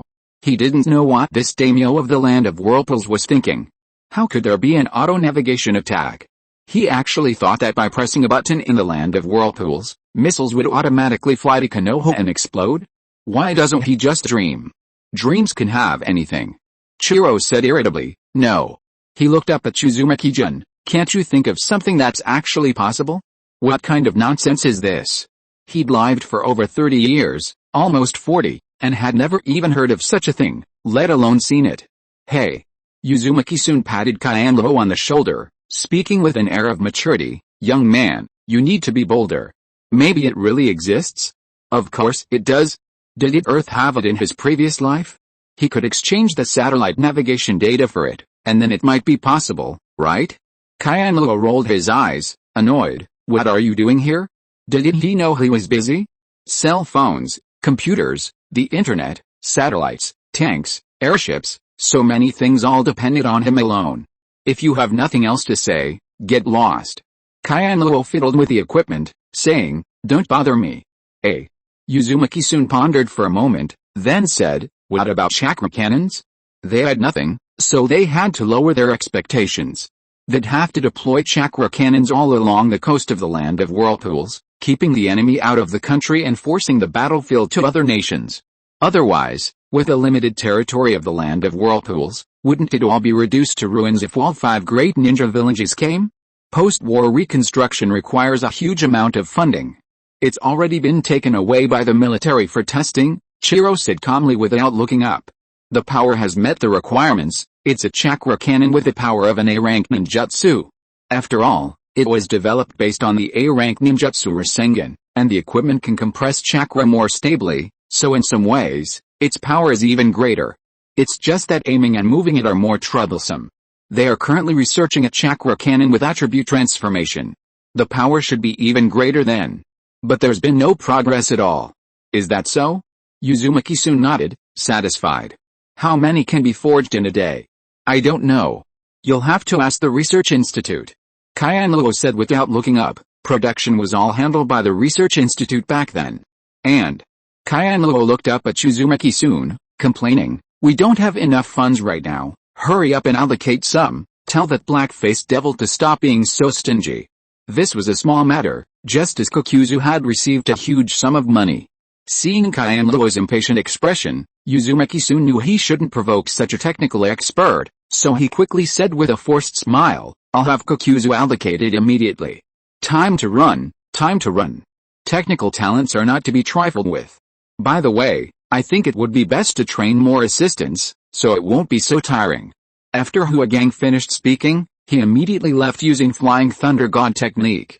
As for Kaianluo, he looked up at the spot where Uzumaki soon had left, sighed, and shook his head. He wanted to find some too. But most talented people didn't want to do this job, they all wanted to become ninjas. Don't they know, puppeteers are ninjas too? As expected, science still can't compare to ninjas. Chapter 1, one more chapter will be later. Chapter 310. A lively February. Early January of Konoha 41. To prevent the world from being destroyed and to maintain peace in the ninja world, the 5 great ninja villages officially declared war on the evil forces of the ninja world, the Goddess Alliance. Their determination to eradicate evil shook the entire ninja world. Led by Konoha, the 5 great ninja villages began to purge the evil forces within their own countries, determined to restore peace and order to the ninja world, allowing its people to live in a comfortable and warm world, free from the oppression of evil forces. Therefore, to preserve the organization's strength, Black Zetsu dispersed the entire Goddess Alliance into various villages throughout the ninja world, avoiding the spheres of influence of the 5 great ninja villages. He also instructed all members to never forget the organization's lofty ideals at any time and under any circumstances, and to contact them via spores if needed. He believed that the Goddess of the Rabbit would protect them, and the organization would not forget them. The Goddess Alliance would surely bring true peace to the ninja world. After mentally cursing someone, he found a place to hide. February of the same year. The Land of Whirlpools. After a peaceful new year, the festivals of the Land of Whirlpools follow, making January quite lively. This allows the citizens of Whirlpools, both natives and migrant workers, to gradually become familiar with life in the land. The festive revelry is ultimately short-lived. February brings another busy month for Whirlpools. Schools officially begin, and factories expand their recruitment, with an estimated 70,000 migrant workers expected this year. Therefore, to provide these migrants with stable employment and comfortable living conditions, the Land of Whirlpools must offer them sufficient jobs. Furthermore, due to the protection of the daimyo of Whirlpools, and the fact that the youngest Kage, who brings wealth and peace to the entire land, is getting married, the conditions for obtaining citizenship will be relaxed this February. Suddenly, the entire Land of Whirlpools is filled with celebration. They had been waiting for this moment for a long time.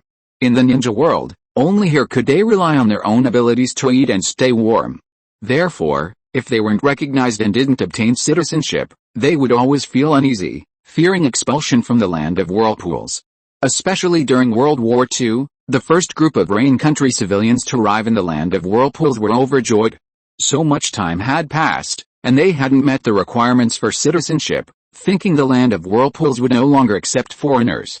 But unexpectedly, this year, most of them met the requirements and obtained citizenship. Suddenly, everyone excitedly pulled out the money they had saved over the years, rushed to the housing authority, made the down payment, and happily bought a house. Then, they just needed to pay the mortgage on time every month. So, in February, most people moved into their new homes. According to the customs of the Land of Whirlpools, moving house requires inviting relatives and friends. And in such a small country as the Land of Whirlpools, people are basically either colleagues or neighbors. According to tradition, a friend of a friend is a friend of my friend. February was quite lively. After finishing one restaurant, they moved on to the next, all eating until they were practically leaning against the wall to get home. Even the stern-faced demon, the finance minister of the Land of Whirlpools, received an invitation and went out for a few meals. Although he had a dark expression the whole time, everyone was still happy to see the finance minister of the Land of Whirlpools so gracious. Late February, year 41 of Konoha. Today is the wedding day of the daimyo of the Land of Whirlpools, so the academy and factories have a day off, except for the Public Security Bureau, which is still working to maintain order. Uzumaki-jun was dressed in his tuxedo early, with his underlings. Yohiko and Nagato were waiting in the hall. Because there were too many people, it was an outdoor wedding. Uzumaki-jun patted Yohiko and Nagato on the shoulder and said with a sigh, "In a few years, it'll be your turn." He didn't know who Konan would eventually marry, but the frog team seemed to be having a lot of fun and had become old friends. And, Of the 3 frog team members, only Yahiko became Jiraiya's apprentice and even formed a contract with a toad from Mount Myaboku. The rest. Nagato looked down on Jiraiya, thinking he was useless and had nothing to teach him. Konan thought Jiraiya was too lewd and had deceived her. It could be said that the tragic fates of the 3 boys changed Jiraiya's fate as well. However, Nagato glanced disdainfully at Uzumaki-jun and said, "Junni, what are you planning to do about Kushina?" Kushina had been very unhappy lately. When she was unhappy, everyone else was going to be unhappy too. And there was also Kori Nichan, Nanao Nichan. Nagato glanced at the 3 older sisters who had been frowning since morning. He decided he wouldn't eat there later. Uzumaki soon chuckled awkwardly, saying meaningfully, "You're still young, you don't understand. He's already an adult, so. Oh well, better not to corrupt the child." Nagato rolled her eyes, speechless as she looked at Uzumaki-soon, about to say something when, "They're here!" Zijin shouted, rushing over, "The bride's here!" Uzumaki-soon's eyes narrowed instantly. He straightened his clothes, looked at Zijin, and asked, "Where's Yan?" This morning, Zijin and Uaya City Yan had been sent by Uzumaki-soon to the bride's side to gather information. But, why did only one return? He stayed behind to cover my escape and has been captured by night bees. What have you been doing? All I asked you to do was gather information. How did you get captured? Was it because I didn't give you a red envelope? Or was the red envelope not thick enough? And then, an elderly man with white hair led Uchiha Mikado, dressed in a Western-style wedding gown, shakily into the room. It was Uchiha Madara, Mikado's grandfather, and today he would be leading her. So, early in the morning, Madara had styled his hair into a handsome slicked-back look, and tossed his wheelchair and cane aside. Fortunately, Madara wasn't bald. His long hair, aside from being a bit white, was still smooth and beautiful. "You look so beautiful today." Uzumaki-jun looked at Mikado in her wedding dress, a smile on his face, and said, "So beautiful." Hearing Uzumaki-jun's words, Mikado blushed, then looked up at him, parted her lips slightly, and whispered, "You're handsome too." Meanwhile, HMPH. Watching the affectionate couple, Uchiha Madara snorted coldly, his face serious, "You brat from the Uzumaki clan. Remember this. If I find out you bullied her, I'll definitely beat you up." Then, still expressionless, he glanced at Uchiha Mikado, then, placed her hand in Uzumaki-jun's. "No, you can't beat me." Uzumaki-jun took Mikado's small hand, looked at Madara, and a slight smile appeared on his lips. After arriving in this ninja world, he truly changed the fate of many people. Uchiha Madara, Tobi, Kushina, Kori, Nono, Danzo, and Black Zetsu, who was currently hiding outside. The future of the ninja world had already changed. But don't worry, you won't have a chance. HMPH. Madara glared at Uzumaki-jun, then walked towards Tobi with his hands behind his back. That brat, ever since he came in, he's been eating non-stop, not even looking up. He's getting more and more outrageous. Looks like I need to teach him a lesson. Meanwhile, at the border of the land of whirlpools. What's going on today? Jiraiya jumped off the toad with Tsunade, muttering, "Why aren't there any boats?" He had to ride a toad to get in, and you know, the land of whirlpools has long been a forbidden area for toads. But, why is there no one at the border? Chapter 2, Even I admire myself. While everyone else was singing karaoke, I actually stayed up all night writing this. That's all for now, everyone go to sleep early. I've had a few sips of wine and I'm going to sleep too. If you are listening to this novel on a channel other than Fanfic World, it means it was downloaded and re-uploaded without effort. We warmly invite you to visit our channel, Fanfic World. There you will find the original version of this story and many other novels of various genres. We look forward to seeing you dive into a world of incredible novels. Chapter 311 is You. The Land of Whirlpools. What exactly did you bring me to the Land of Whirlpools for? Tsunade asked, looking at the sign that read bus stop, her tone tinged with displeasure. And how much longer are we going to stand here?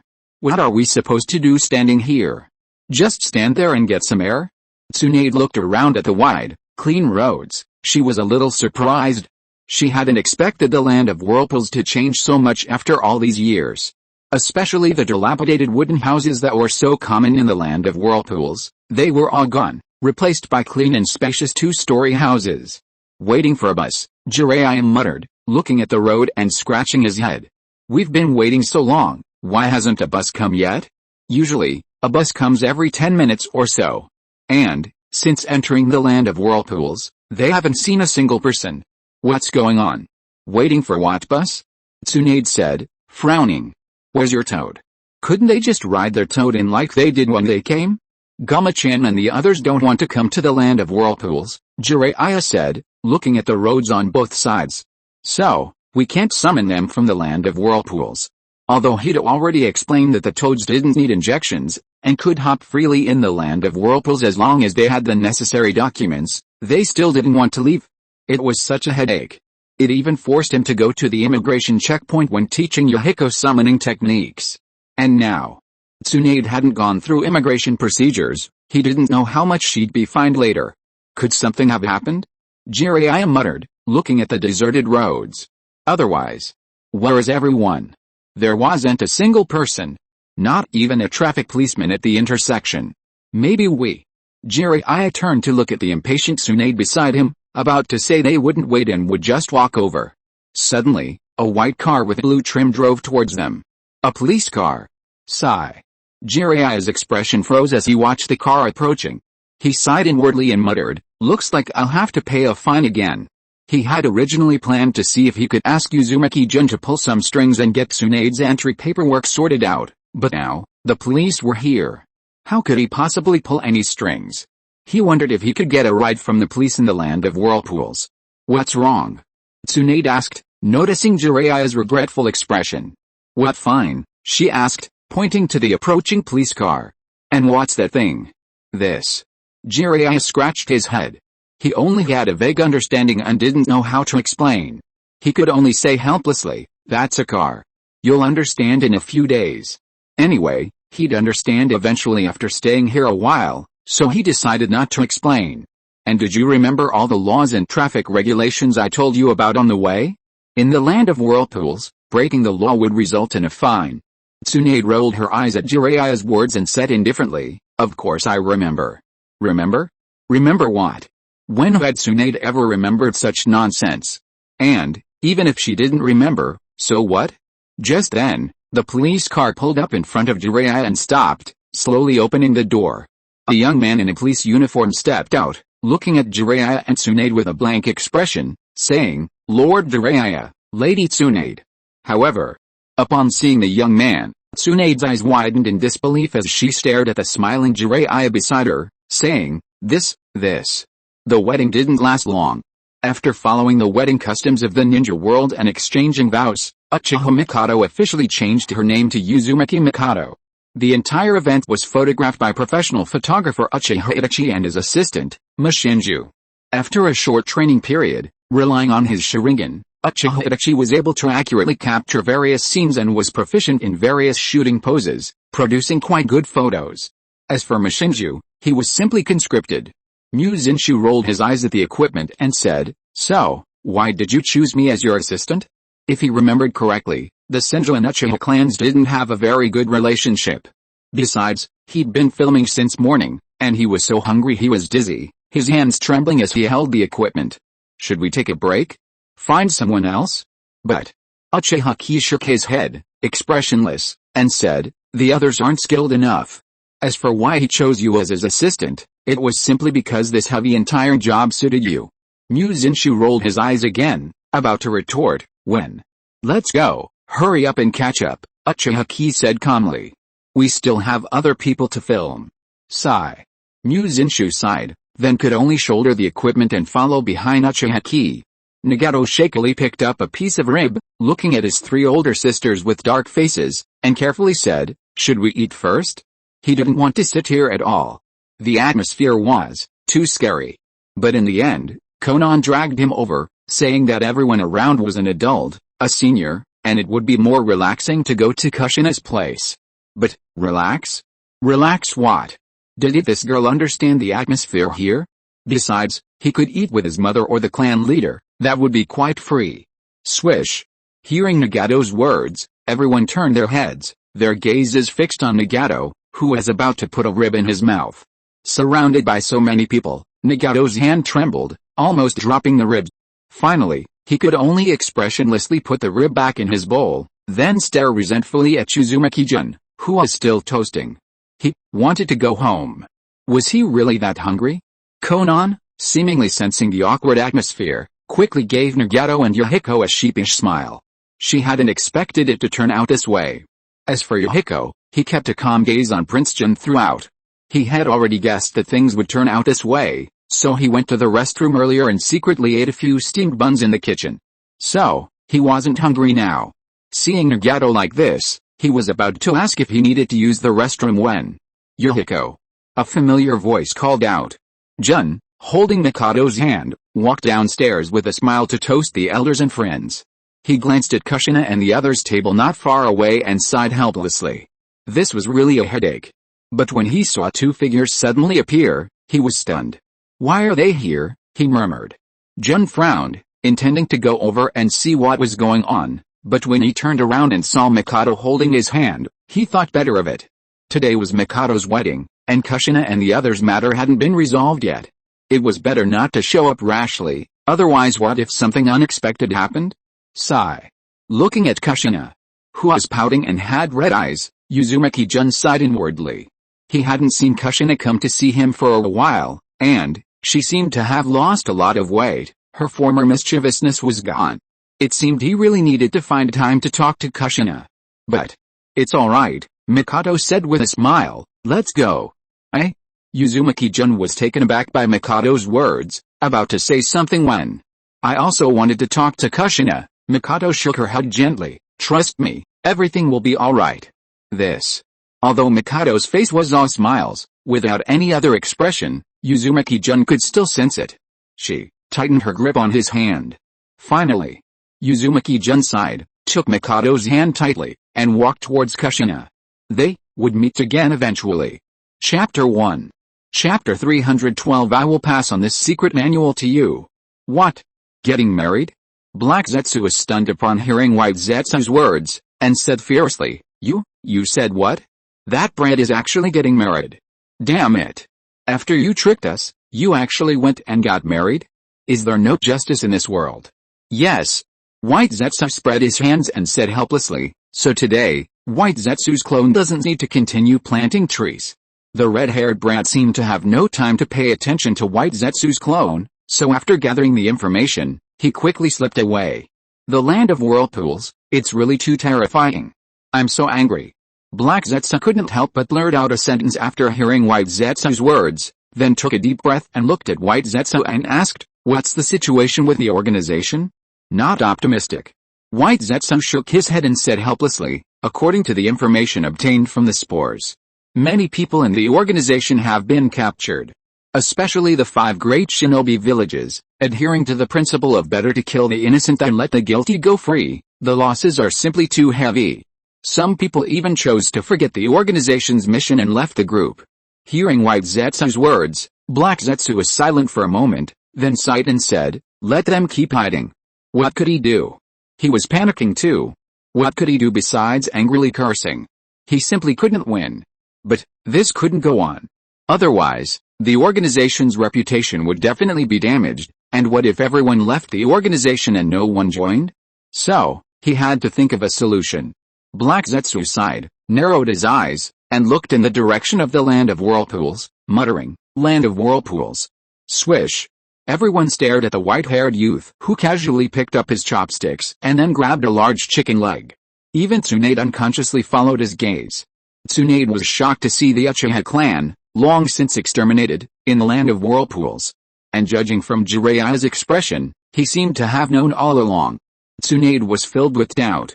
She had asked him in the car, but Fugaku Uchiha remained expressionless, simply handing her his entry permit and warning her to obey the laws of the land of whirlpools before silently driving on without saying a word.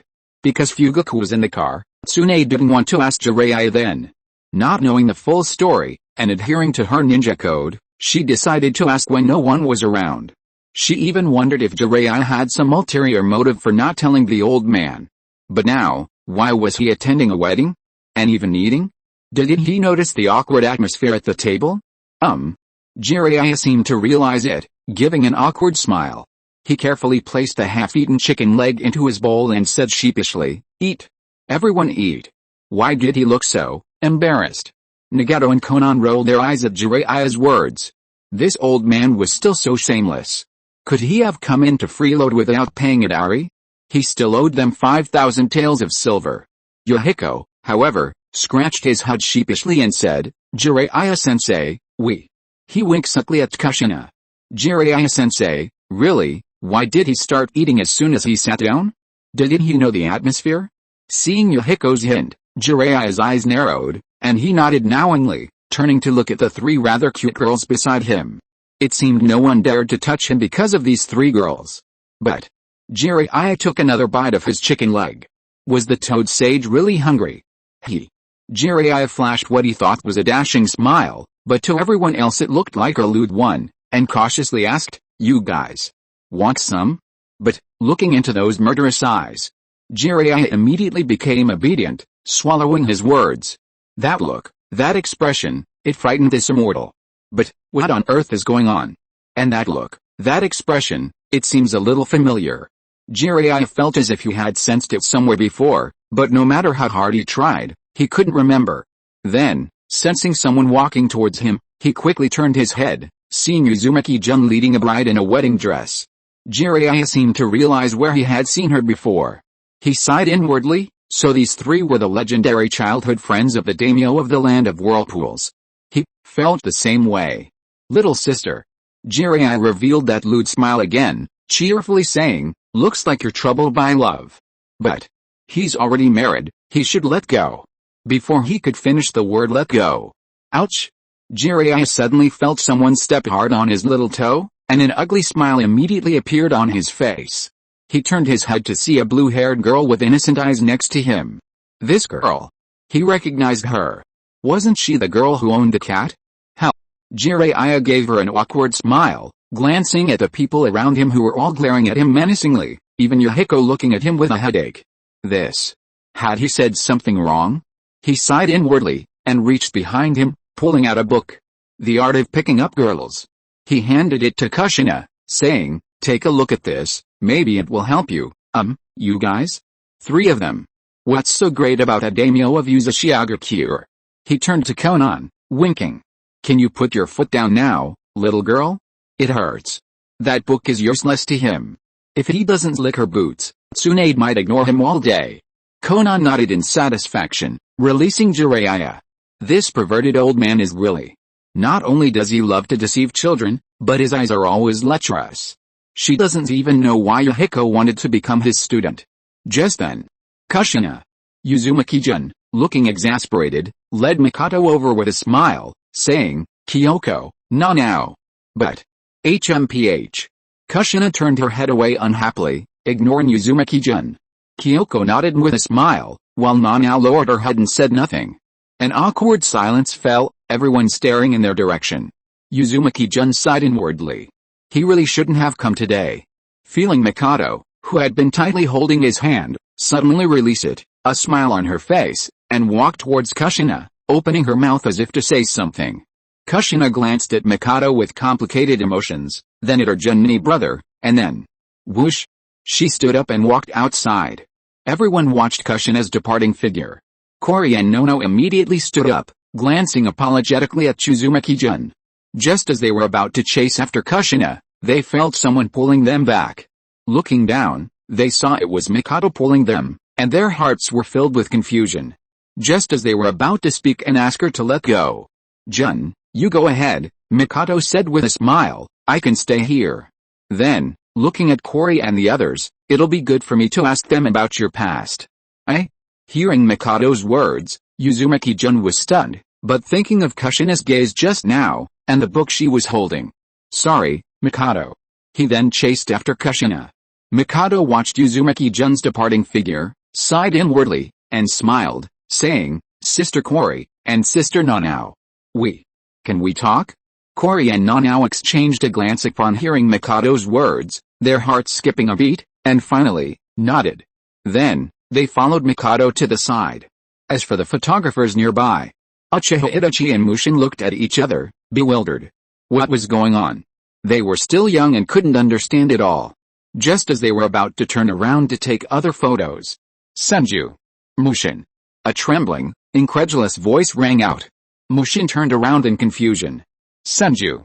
It had been a long time since anyone had called him that. When he saw the blonde hair and the chest, Mushin froze, muttering, Princess Tsunade. Still angry? Uzumaki-jun caught up with Kushina. With his flying thunder god technique speed, catching someone was a piece of cake, wasn't it? Moreover, Kushina didn't continue running, but quietly turned her head to look at him. Eh? Seeing Kushina's gaze, Uzumaki-jun's face immediately filled with embarrassment, unsure what to say. Finally, he reached out and patted Kushina's head as he always had. Quietly, both of them remained silent, just like before. Kushina closed her eyes, a slight smile playing on her lips. She could feel that feeling, just like before.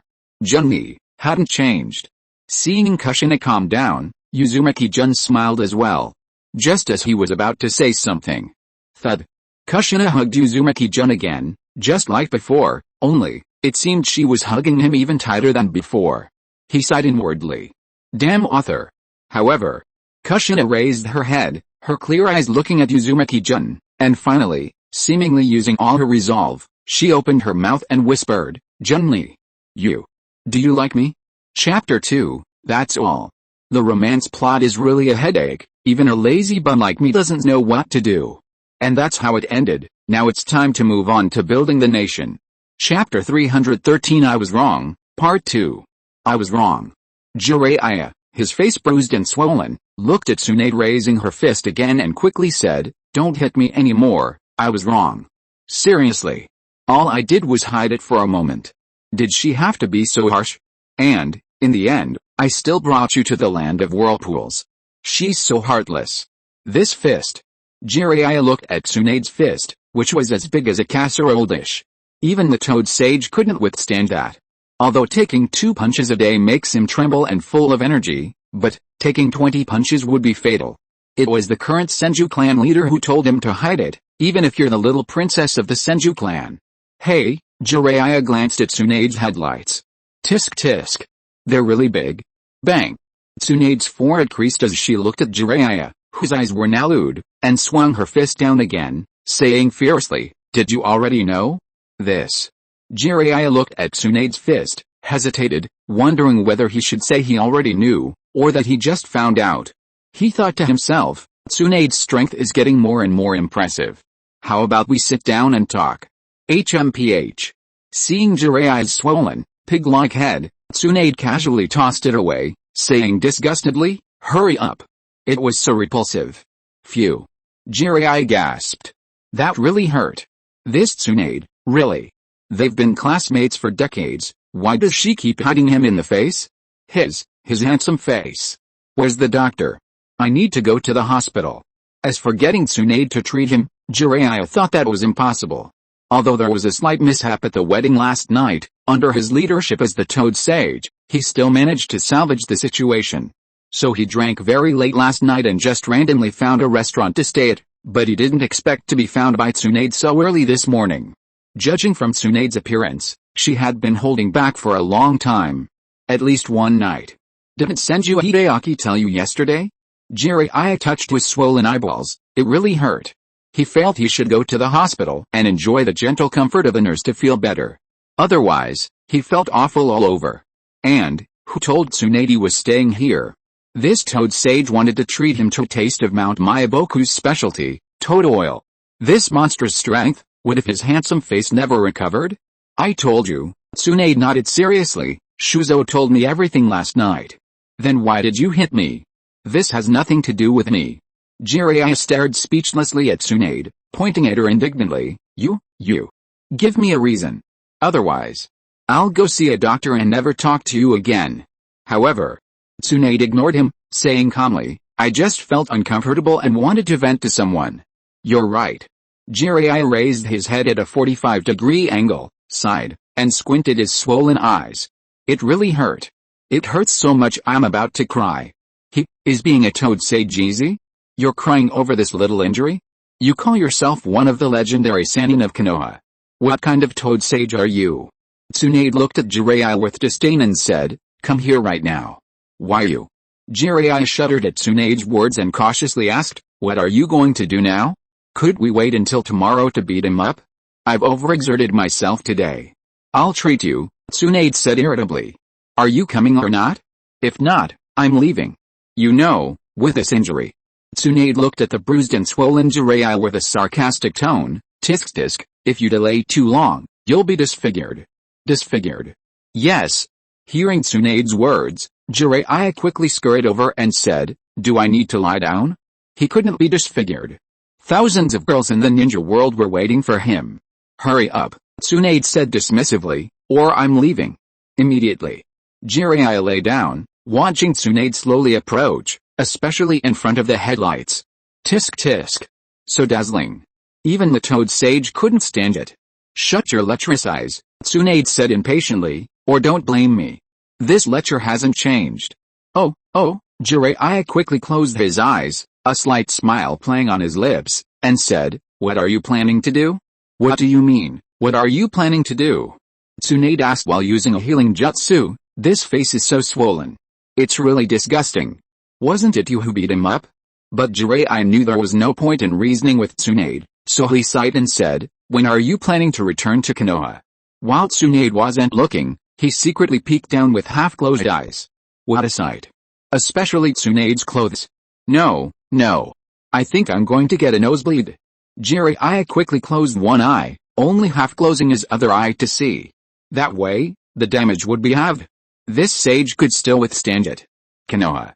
Tsunade, hearing Jiraiya's words, paused, sighed, and said, Let me think about it." She didn't know what to do. If she hadn't heard Hideaki's words, she wouldn't have believed it at all. How could the old man do such a thing? He was her great-grandfather's disciple. But thinking of the Uchiha and Senju clans, the two great clans that founded Konoha had left, and now their numbers were so dwindling that they could only hide their identities and work as laborers in a small country. She was speechless. Konoha and the Uchiha, were they really hindering Konoha's development? A hint of confusion appeared in Tsunade's eyes. Was it because these two clans were too powerful and prestigious? Just like Hatake Tsukumo. Did the old man have the ability to suppress those rumors back then? No.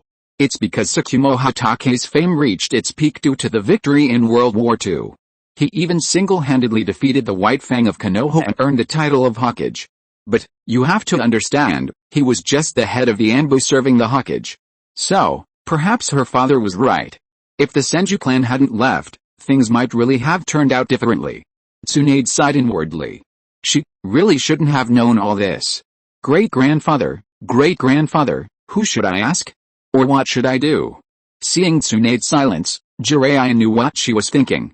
With a cheerful smile on his face, he thought for a moment and said, "By the way, who told you I was here? Let's change the subject first." Uchiha Fugaku. Tsunade came back to her senses and said calmly, "What do you want?" "Nothing." Jiraiya glanced at Tsunade's headlights again and said, "I just plan to invite him for a couple of drinks when he gets off work." Tisk. How wonderful. So, bro, you don't need the toad oil anymore. Shall we grab a couple of drinks after get off work? My treat. Jiraiya's lips curled into a sly smile. March, year 41 of Konoha.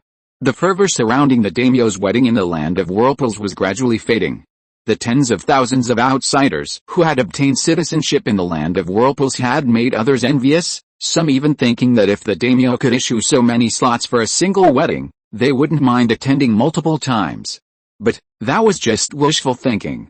Now, they were back to their fervent construction work, striving to earn enough points to exchange for a slot, obtain citizenship in the land of whirlpools, and settle down here. Things haven't been too bad in the land of whirlpools lately, have they? Uzumaki-jun yawned, looking at Uzumaki Hibiki in front of him, and asked, "Have you discovered any spies from other ninja villages?" "No," Uzumaki Hibiki shook her head and said, "When foreign ninjas come in, we seal their chakra and have the police keep a close watch on them. Besides, the foreign population has been increasing year by year in recent years, so finding anything under these circumstances is really too difficult." Uzumaki Hibiki shook her head with a wry smile, but she knew that the current situation in the land of whirlpools couldn't be blamed on Prince Jun. After all, opening up to the outside world was necessary. Just look at the current GDP growth of the land of whirlpools. Especially foreign trade, which has been steadily increasing every year. Car sales aren't very good, but the export of hoverboards is quite good. Uzumaki Hibiki pushed up her glasses and said, I heard that the roads in other countries are narrow and uneven, so it's a bit troublesome to drive on them. I see. Uzumaki-jun nodded, pondered for a moment, and said, I guess I was too presumptuous. He thought that the nobles of the ninja world would also drive luxury cars, but he didn't expect, this era is not suitable. This isn't Konoha 60 years ago, that technologically distorted modern era. It has everything, yet it has nothing. In that case, let's stop production, Uzumaki-jun sighed, focus on exporting the hovercrafts. But remember to lower the quality by 3 levels, and keep the secrecy measures tight. Although this low-end technology can't be hidden for long, the Land of Whirlpool's technology must always be ahead of other countries. That's the Land of Whirlpool's advantage. Are the border forts and surveillance cameras all set up? Almost. Uzumaki Hibiki nodded, and the newly reclaimed territory is also being rebuilt. Hearing Hibiki's words, Uzumaki-jun frowned. It seems we need to replan the factory's location. So far, about 10 square kilometers of land in the Eastern Sea area has been reclaimed, which is quite good. But who knows how long it will take to build 9.6 million square kilometers. His dream of becoming a great power. It seems he'll have to ask Chiro to improve the equipment. As for why they were relocating there, well, reclaimed land is always different from natural land. It's fine as a residential and industrial area, but for farmland, well, we might have to trouble Haruko to invent some kind of magic potion. Otherwise, the yield is just too low. Have Gato start collecting war supplies, Uzumaki-jun said after a moment's thought. Don't let things get chaotic later. Canned food production should also be increased, as well as some machinery. After all, the strength of the ninjas in the Land of Whirlpools is still inferior to that of the 5 great ninja villages, so the only way to close that gap is through equipment. I'll make the arrangements, Uzumaki Hibiki said, adjusting her glasses with a serious expression. This is no small matter. If something goes wrong, it could hinder the war. By the way, Uzumaki-jun seemed to remember something and said, what about Jiraiya and Tsunade? What have they been doing lately? He'd been spending time with Mikado and hadn't paid attention to these things, so, he's been quite busy lately. He doesn't even know what those 2 Konoha ninjas have been doing in the Land of Whirlpools. Jiraiya has already gone to the academy to become a teacher and is now living in the faculty dormitory assigned by the academy, Hibiki Uzumaki said. As for Tsunade, she's been living with the Senju clan since she came to the Land of Whirlpools. And she also recently applied for a job as a medical teacher at the academy, teaching theoretical knowledge. Tsunade became a teacher too? Jun Uzumaki looked at Hibiki Uzumaki speechlessly. Shouldn't she be a cash cow at the casino? Oh, the Land of Whirlpools prohibits gambling and drugs. What a pity. Otherwise, the Senju clan's legacy might have been taken over by the casinos in the Land of Whirlpools. It seems Tsunade must be bored and planning to find something to do. But why not become an attending physician at a hospital? That might suit her better. After all, Tsunade's medical ninjutsu is quite strong in the ninja world. Moreover, the theoretical teachers. It seems that. Uzumaki soon narrowed his eyes, a mysterious smile appearing on his lips, and said, have the clan head organize a round of textbook revisions, and have Tsunade participate as well. Hemophobia. Tsunade hasn't recovered from hemophobia yet. In that case, the academy's textbooks also need an upgrade. Understood. Uzumaki Hibiki recorded Lord Tsun's words, nodded, and said, I will tell the clan head later. Uzumaki Tsun stretched and said, I'm so tired. Tired at night, tired in the morning. I don't even know if Itachi will still be born. If he really changes his surname to Uzumaki, I have to be prepared. Otherwise, what if Itachi suddenly goes crazy for no reason? My Uzumaki clan can't afford this Voldemort pit. Spare the rod and spoil the child, sighed Tsun Uzumaki, muttering, if all else fails, I'll have to resort to physical punishment. Then, he looked up at Hibiki Uzumaki. If there's nothing else, you can go now. He still needed to go out and check on the Land of Whirlpools later. After all, going deep into the grassroots, among the masses, widely collecting public opinion, and listening to the voices of the people was a good way to understand their thoughts and feelings. He should also go out and build up his reputation. Besides, Kushina had been visiting his house a lot lately, and she was getting along well with Mikado, which made him feel a little relieved. I'll also go see Xiangzi and Nana later. He hadn't seen them for a while. Were they too busy at the hospital? Those two were really a worry. Chapter 1. Chapter 314 High Inspector of the Land of Whirlpools. Konoha. Where did Jiraiya and Tsunade go? Hiruzen Sarutobi took a drag of his cigarette and muttered, why did they suddenly disappear? Looking at the message coming back from below, he shook his head with a wry smile. Oh well, it's nothing serious anyway, let them relax a bit. It would be good if Tsunade could overcome her hemophobia this time. But what's going on with this goddess alliance? Hiruzen Sarutobi frowned and muttered. The recent crackdown had resulted in the capture of quite a few people, mostly Genin or ordinary citizens. As for Shin Uchiha, there wasn't a single clue found. And why hadn't that mysterious bald man, suspected to be the second Hokage, appeared? Was it because their crackdown hadn't crippled the organization? Otherwise, why hadn't the apparent leader, the Yin-Yang Saint, also appeared? But peace, freedom, equality. Hiruzen Sarutobi looked at the information he had obtained from the commoners, a slight smile playing on his lips as he murmured, how laughable. How could ninjas and ordinary people be equal? These people were far too naive, so naive that even he, a Kage, wanted to laugh. Ninjas, after all, possessed chakra and root ninjutsu, how could they be equal? No wonder even the daimyo of the Land of Fire was alarmed. This was digging up the very roots of the ninja and nobility. But could it really be because of differing ideologies from the Land of Whirlpools that Uchiha Shin decided to start his own business? Otherwise, why were their ideologies so similar?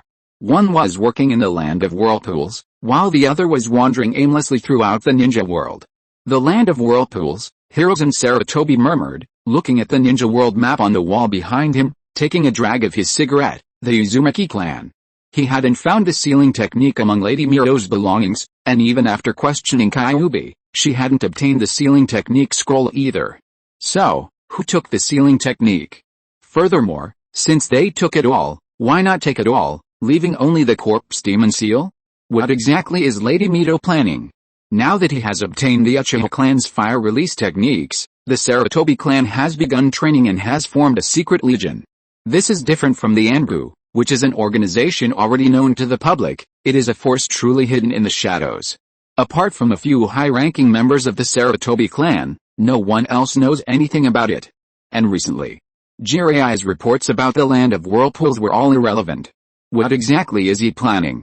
Hiruzen Sarutobi shook his head and muttered, looks like it's time for my good friend to make his move again. Achoo, achoo.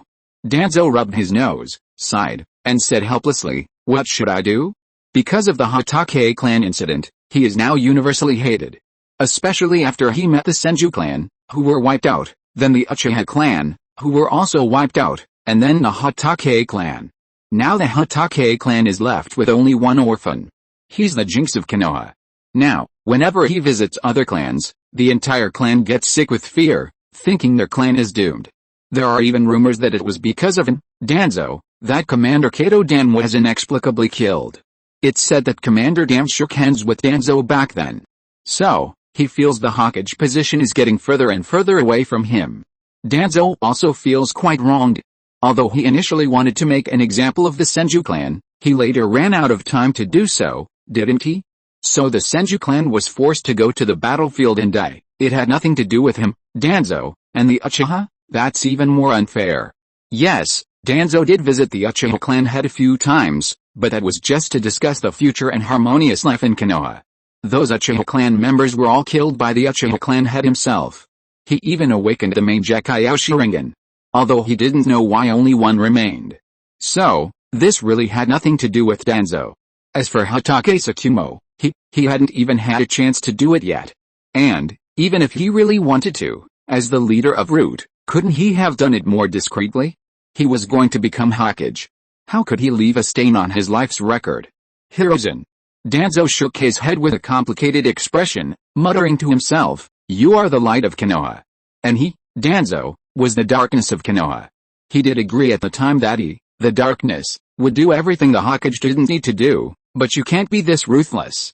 Not assertive when you should be, and so assertive when you shouldn't be. It made the dark ninja's liver ache. And then, whoosh! Suddenly, a masked ninja jumped out. Lord Danzo. Looking at Danzo, he bowed slightly and said, the Hokage has a mission for you. He handed over a letter with both hands. Danzo nodded, took the letter indifferently, and said, I understand. The masked ninja in front of him was not a root ninja, but an Anbu ninja, because he had marked all the root ninjas to prevent misidentification. Watching the Anbu ninja disappear, Danzo opened the letter, frowned, put it down with a gloomy expression, and sighed. It seems that plan should be implemented. The god of shinobi. Danzo narrowed his eyes and murmured, would release. He really didn't want to do this. Land of Whirlpools. Public Security Bureau. Clan Chief. Obito looked at Uchiha Fugaku with admiration and said, I'm here for an internship. He had already graduated. Because he had applied to be a police officer, he came to the police station for an internship after graduation. He never expected to see his chief, the one who had won numerous Best Sheriff awards, who, despite his stoic expression, was always praised by every villager, a star police officer, a high-ranking inspector of the Land of Whirlpools. Uchiha Fugaku. Call me Inspector Fugaku. Uchiha Fugaku said expressionlessly, this isn't the clan's residence.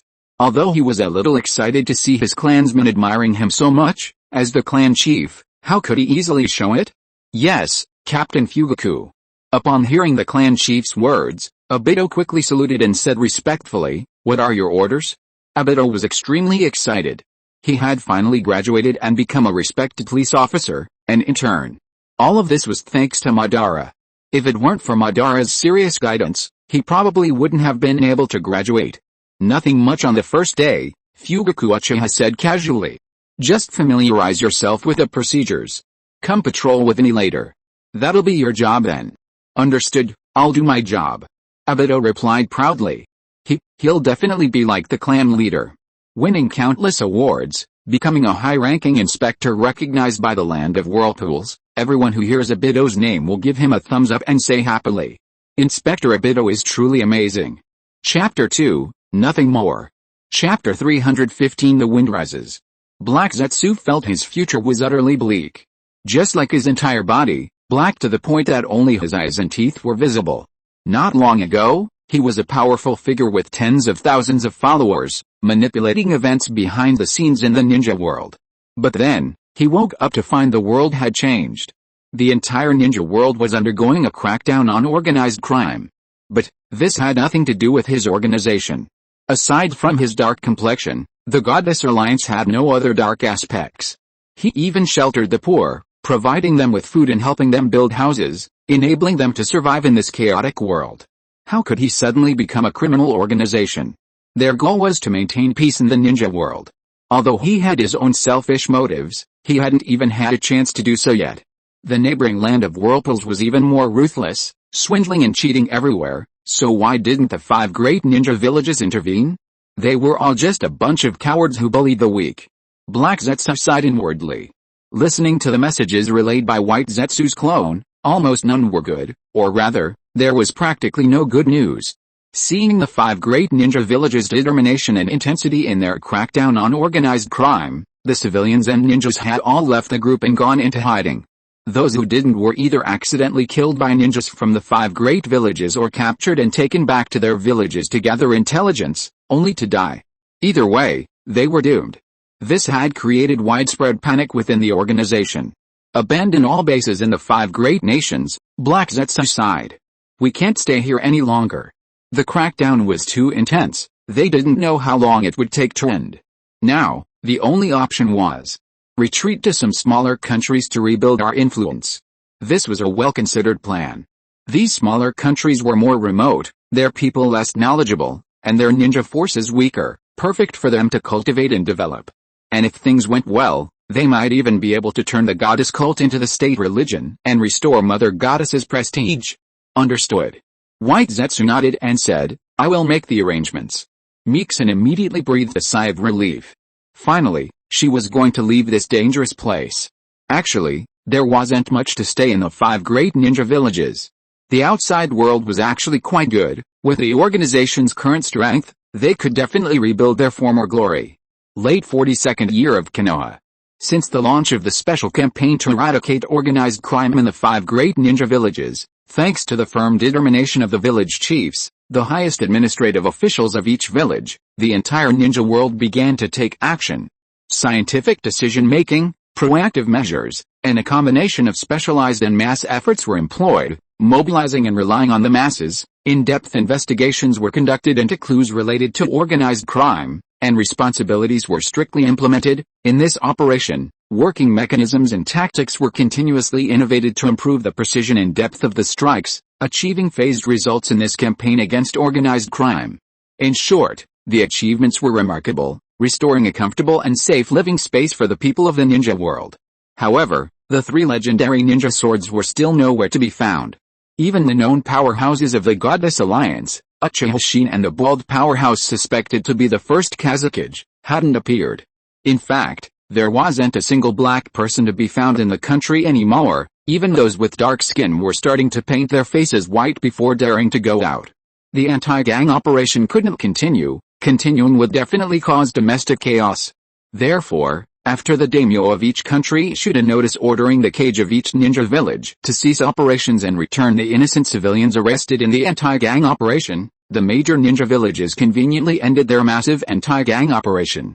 As for the innocent civilians, everyone understands. They were just some ordinary people who had committed crimes and were lackeys of nobles, caught on the chaos.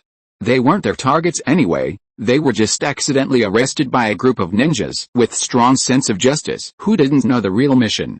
Letting them go was fine. Consider it giving their nominal superiors face. The daimyo is still the highest leader of the country. Konoha. Hokage building. I called you here mainly because of Kakashi's matter. Hiruzen Sarutobi took a puff of his pipe, sighed, and then, supporting his hand, said helplessly, I didn't expect Tsukumo's situation to have such a big impact on him.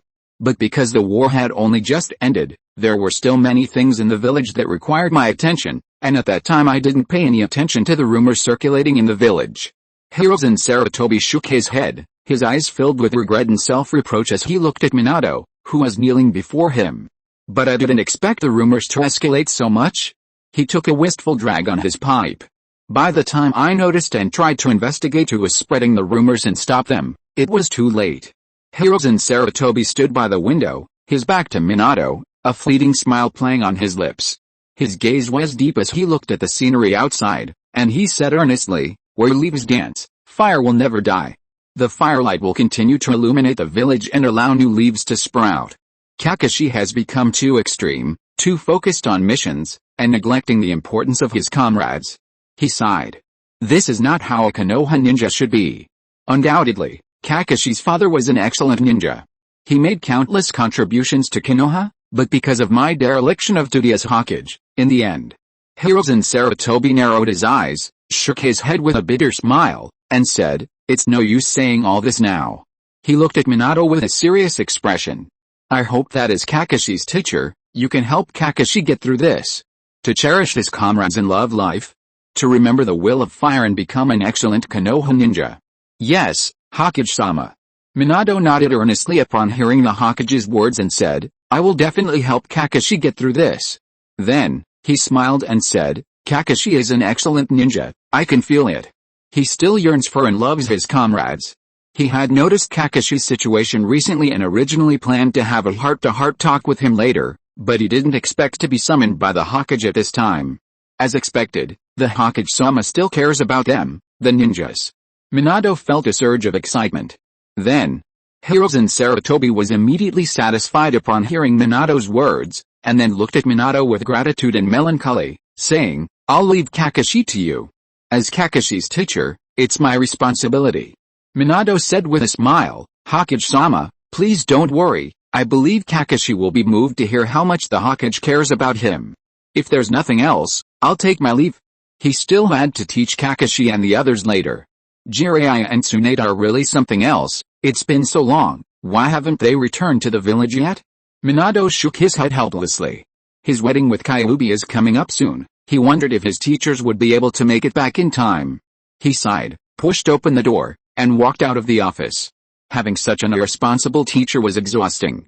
As for Hiruzen Sarutobi, watching Minato's retreating figure, his eyes flickered, and finally, he shook his head helplessly, muttering, Nine Tails.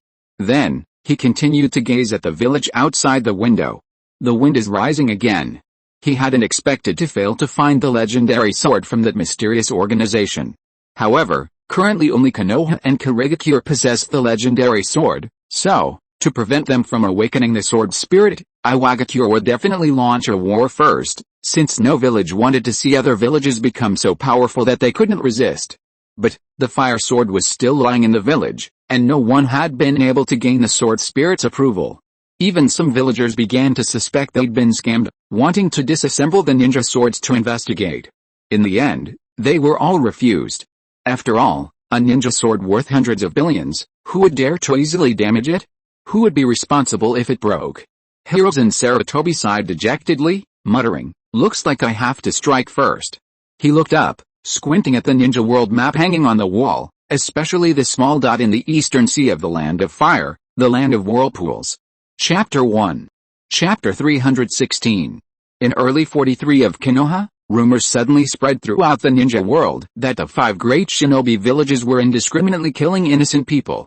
According to insiders, many kind-hearted villagers who regularly helped the elderly and children were inexplicably taken away by ninjas and never returned. Suddenly, the 5 great shinobi villages were subjected to condemnation and scorn from the ninja world, their hard-earned reputation crumbling. Immediately, the daimyo of various countries stepped forward, petitioning on behalf of the people, condemning the 5 great shinobi villages' indiscriminate actions, and demanding an immediate explanation. If they had indeed done such things, they had to give the people an explanation. But, the 5 great shinobi villages were stunned. How could they explain this? They had indeed done it, and wasn't this kind of thing normal? How many innocent people died in every war? This was a necessary sacrifice to maintain peace in the ninja world, otherwise, how would anyone know if you're truly a civilian or an imposter? After all, the death of a ninja to save an ordinary person was a huge loss for a ninja village. So basically, they'd kill without mercy.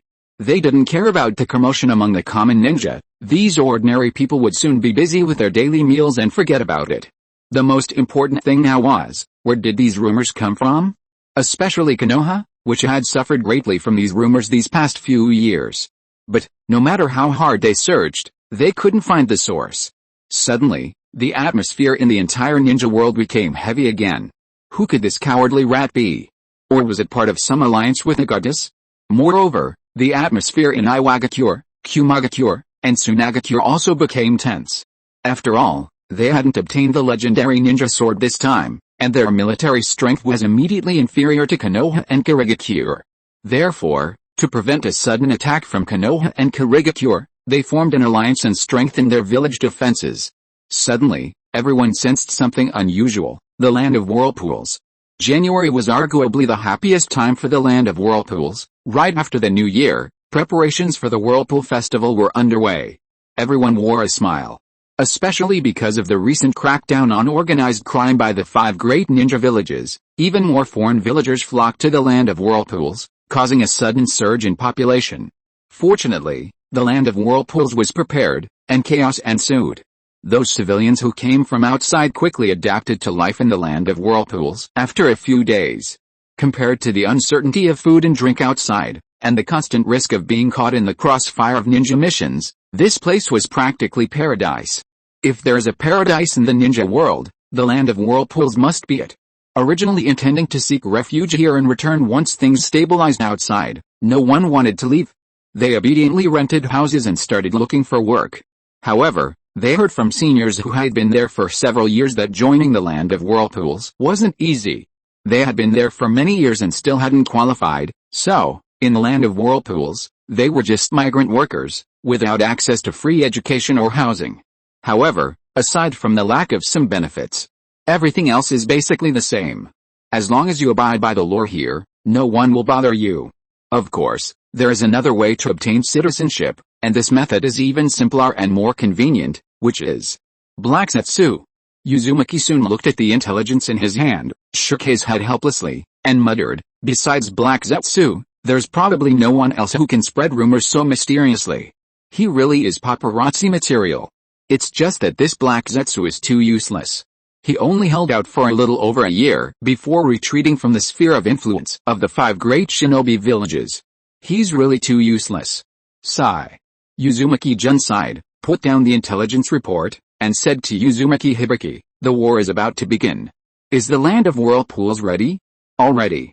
Uzumaki Hibiki nodded and said, "The fortifications and fences are all erected, and the chakra reserves are sufficient.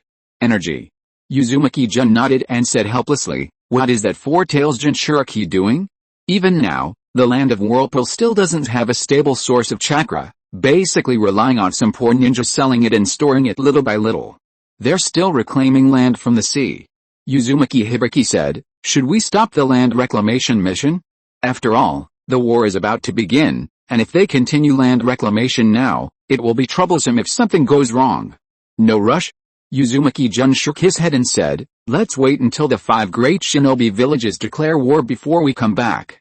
After thinking for a moment, in the meantime, have the chakra center raise prices to attract more ninjas. It's always good to have more energy reserves." "Okay." Hibiki Uzumaki nodded and said, "I'll make the arrangements." "And those spies?" Jun Uzumaki pondered for a moment and said, "We must eliminate them completely during this chaotic time." Although they had indeed discovered quite a few spies within the country, they hadn't taken action yet, and who knew if those were all the spies within the land of whirlpools? Indeed, finding spies still requires ruthlessness. He was an expert in this area, but even they dared not come to the land of whirlpools. Jun Uzumaki sighed regretfully. "During the operation, we must ensure the safety of people's lives and property." "Understood." Hibiki Uzumaki opened his memo, wrote down the important matters, and said, "I will have the military cooperate. Now." Jun Uzumaki stood up, walked to Hibiki Uzumaki's side, patted him on the shoulder, and said, "Don't stay up too late for the festival tonight." Over the past few years, even Ziki, Kai, and Kita had married and had children, leaving only Hibiki Uzumaki, still alone. Indeed, he was still working too long overtime, leaving him no time for dates. This is a failure of national responsibility. "You should all know about tonight's patrol," Fugaku Uchiha said, looking at Obito. "We can't let our guard down these days. If anything goes wrong, we'll be punished." This Uchiha clansman was different from the others. He always had a grinning face and sometimes even messed things up, but he was still very serious about his work and hadn't disgraced the Uchiha clan. "In a few days, there's an important mission from above. If nothing goes wrong today." Fugaku patted Obito's shoulder, and before he could finish speaking, he walked out. Obito paused for a moment, then jumped up excitedly. It seemed his probationary period was coming to an end. "I guarantee I'll complete the mission," Obito shouted to Fugaku, head held high. "I will definitely not disappoint Captain Fugaku."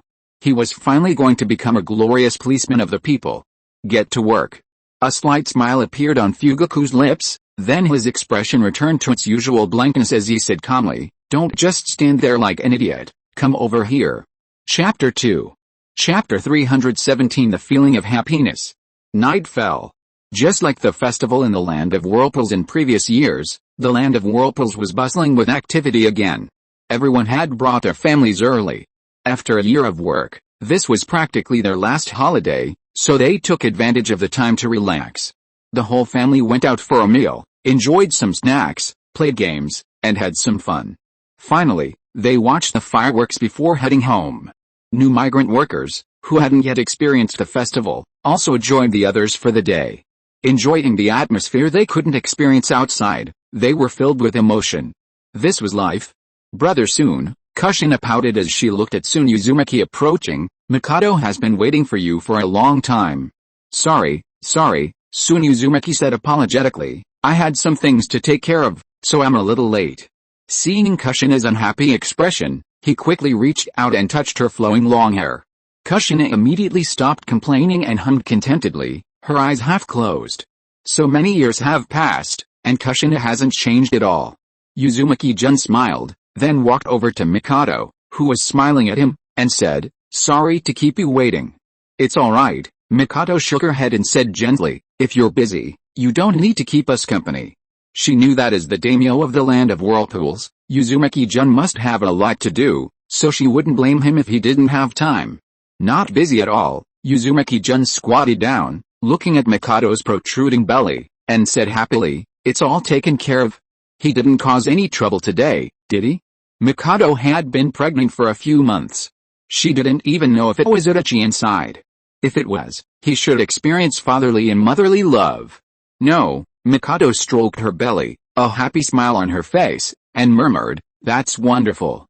Hearing Mikado's words, Uzumaki-jun took her hand and said, "Have you had any prenatal checkups recently? Prenatal checkups are very important. I had Xiangzi and Nanao check on him this morning," Mikado said with a gentle nod. "He's healthy, probably a boy. Is that so?" Uzumaki-jun smiled and nodded at Xiangzi and Nanao. "He didn't say thank you. If he did, they would definitely be unhappy. Besides, I've already told Xiangzi." Mikado didn't seem to care about Uzumaki-jun's expression.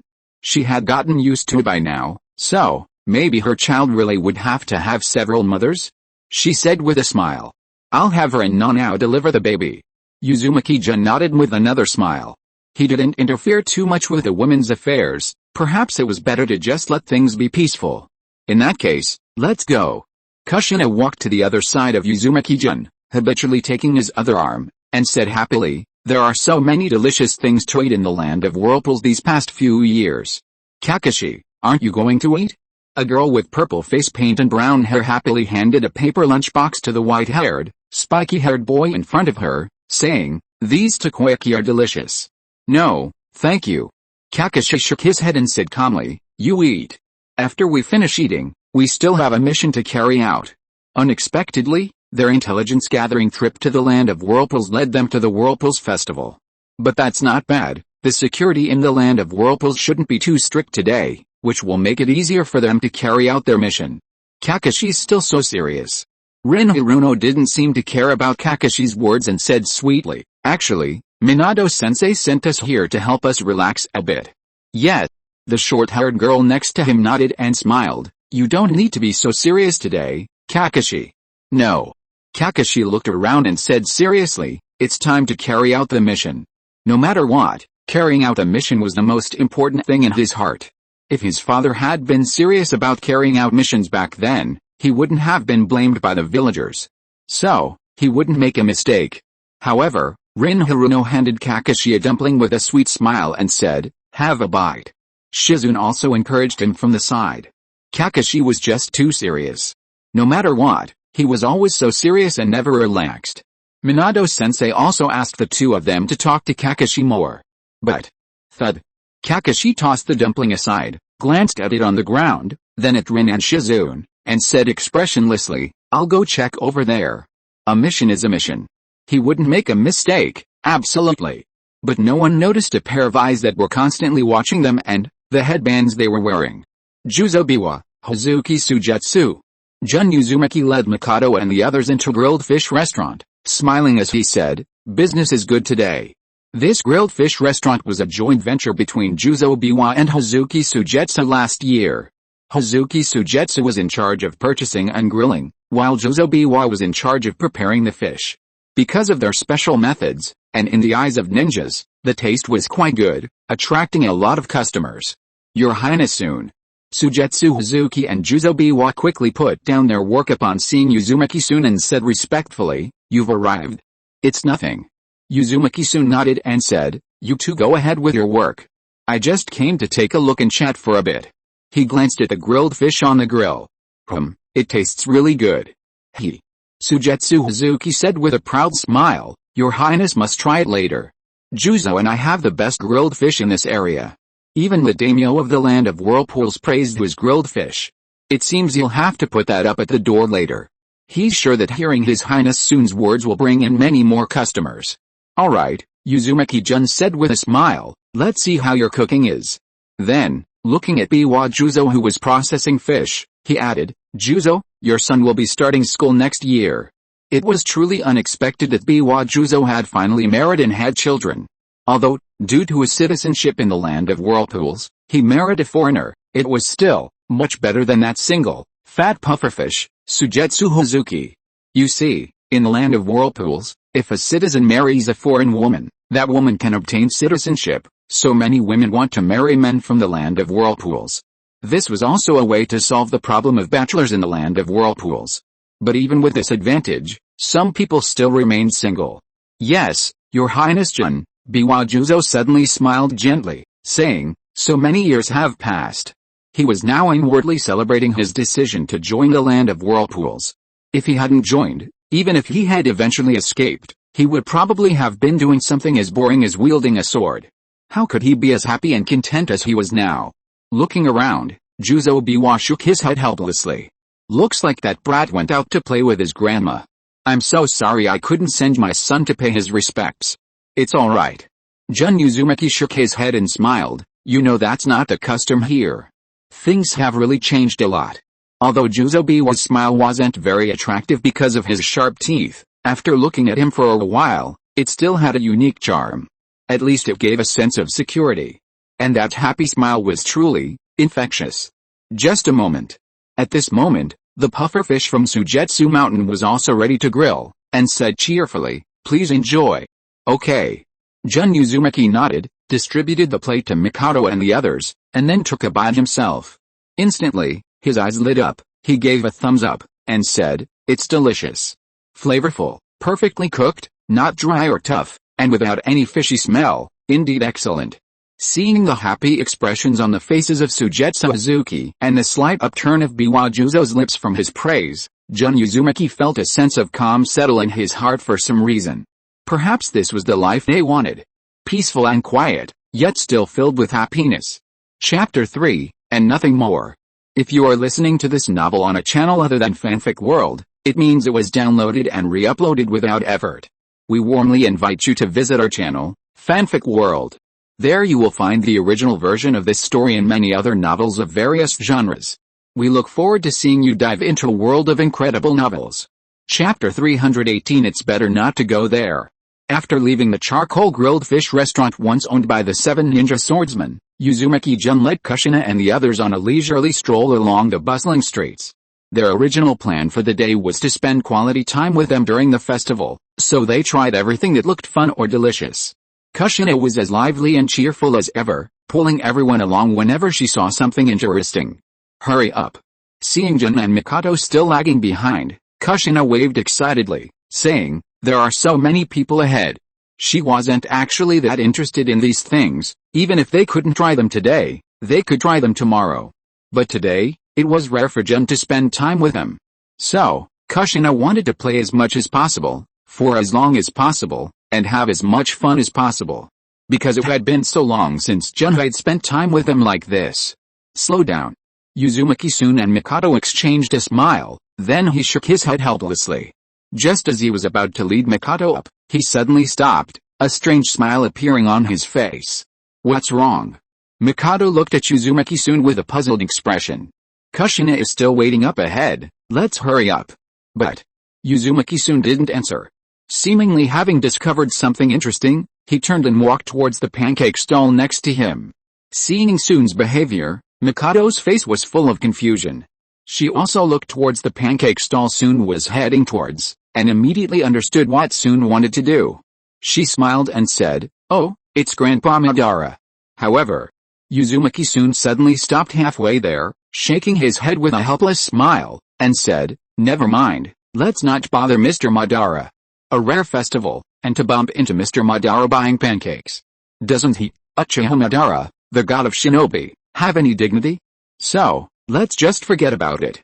Hearing Sun's words, Mikado nodded in agreement, a gentle smile on her face, and said, I'll visit Grandpa Madara again tomorrow. She also felt it was best not to disturb Grandpa Madara at this time. Although whether they caught him eating pancakes or not, Grandpa Madara would just stare at them with a blank expression, but he would still be unhappy inside. Besides, today is a festival, so it's better to make Grandpa Madara happy. It's just, at his age, eating pancakes isn't good for his health, especially his teeth. Just then, Mikado, Sun-ni, Kushina waved her hand again, pouting, what are you doing? Hurry up. It's been so long, why aren't you coming over? She wanted to play all the fun things on the street and eat all the delicious food with Sun-ni. Coming, Sun said with a smile, then led Mikado towards Kushina's location. If they didn't go soon, the girl would get upset again. Little did they know. Madara Uchiha, who had been sitting in his wheelchair with his eyes closed, suddenly opened them slowly, turned his head, looked at the backs of Uzumaki-jun and Mikado, and snorted, that brat. Lord Madara. At this moment, Tobi, holding a pancake, happily walked to Madara's side and said, let's go. Madara turned around and looked at the pancake in Tobi's hand, his face immediately turning cold. He said indifferently, "Give it to me." "Only one." Did Madara Uchiha not have any? But Tobi was already used to Lord Madara's expression. Whether happy or unhappy, Lord Madara always had a poker face, so he didn't care and cheerfully said, "Lord Madara, you're old now. You don't have many teeth, you definitely can't bite it. Don't eat the pancake." He went to the back and pushed a wheelchair. "Good boy, there's milk pudding up ahead, I'll buy it for you later." This bastard. Madara's hand trembled, he was so angry he almost activated his Rinnegan, and he snorted coldly, "Hurry up." "But Lord Madara, your teeth." Afehi hesitated, looking at the pancake in his hand, then at Lord Madara who had already reached out and was staring at him coldly. Helpless, he could only hand over the pancake and say, "Lord Madara, please enjoy your meal carefully." He couldn't afford to offend him. It seems he might have to take Lord Madara to the dentist again later. It's only been a few days, and a few days ago he ate too much milk candy and had a toothache so bad he couldn't sleep and had to have it pulled. Has Lord Madara forgotten? Chives are pork? Madara took the pancake and asked Afehi casually. Pork.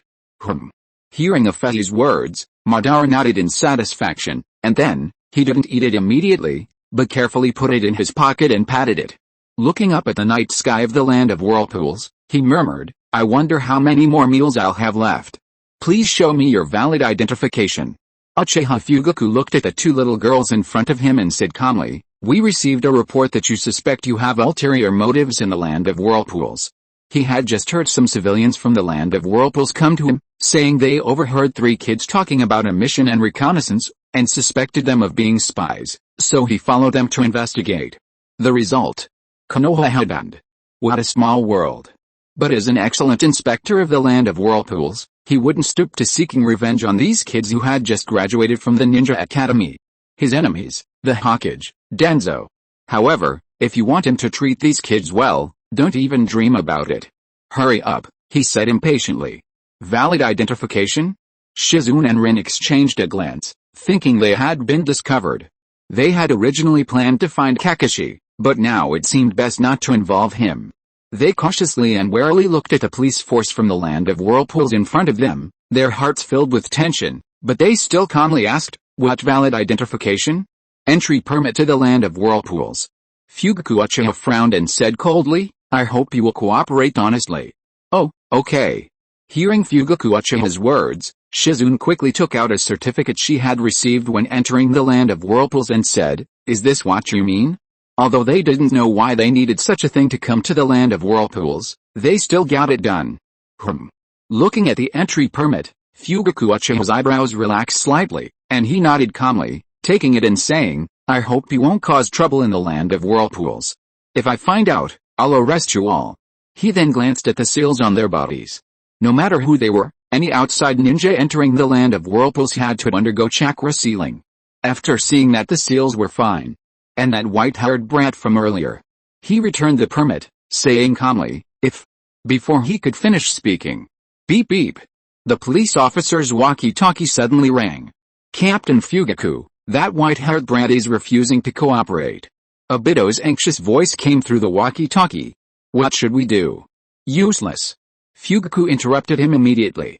"A resistant opponent, depending on the situation, can be killed immediately." "Understood, Captain Fugaku." Then, beep beep. Shizune and Rin's eyes widened upon hearing the words on the walkie-talkie.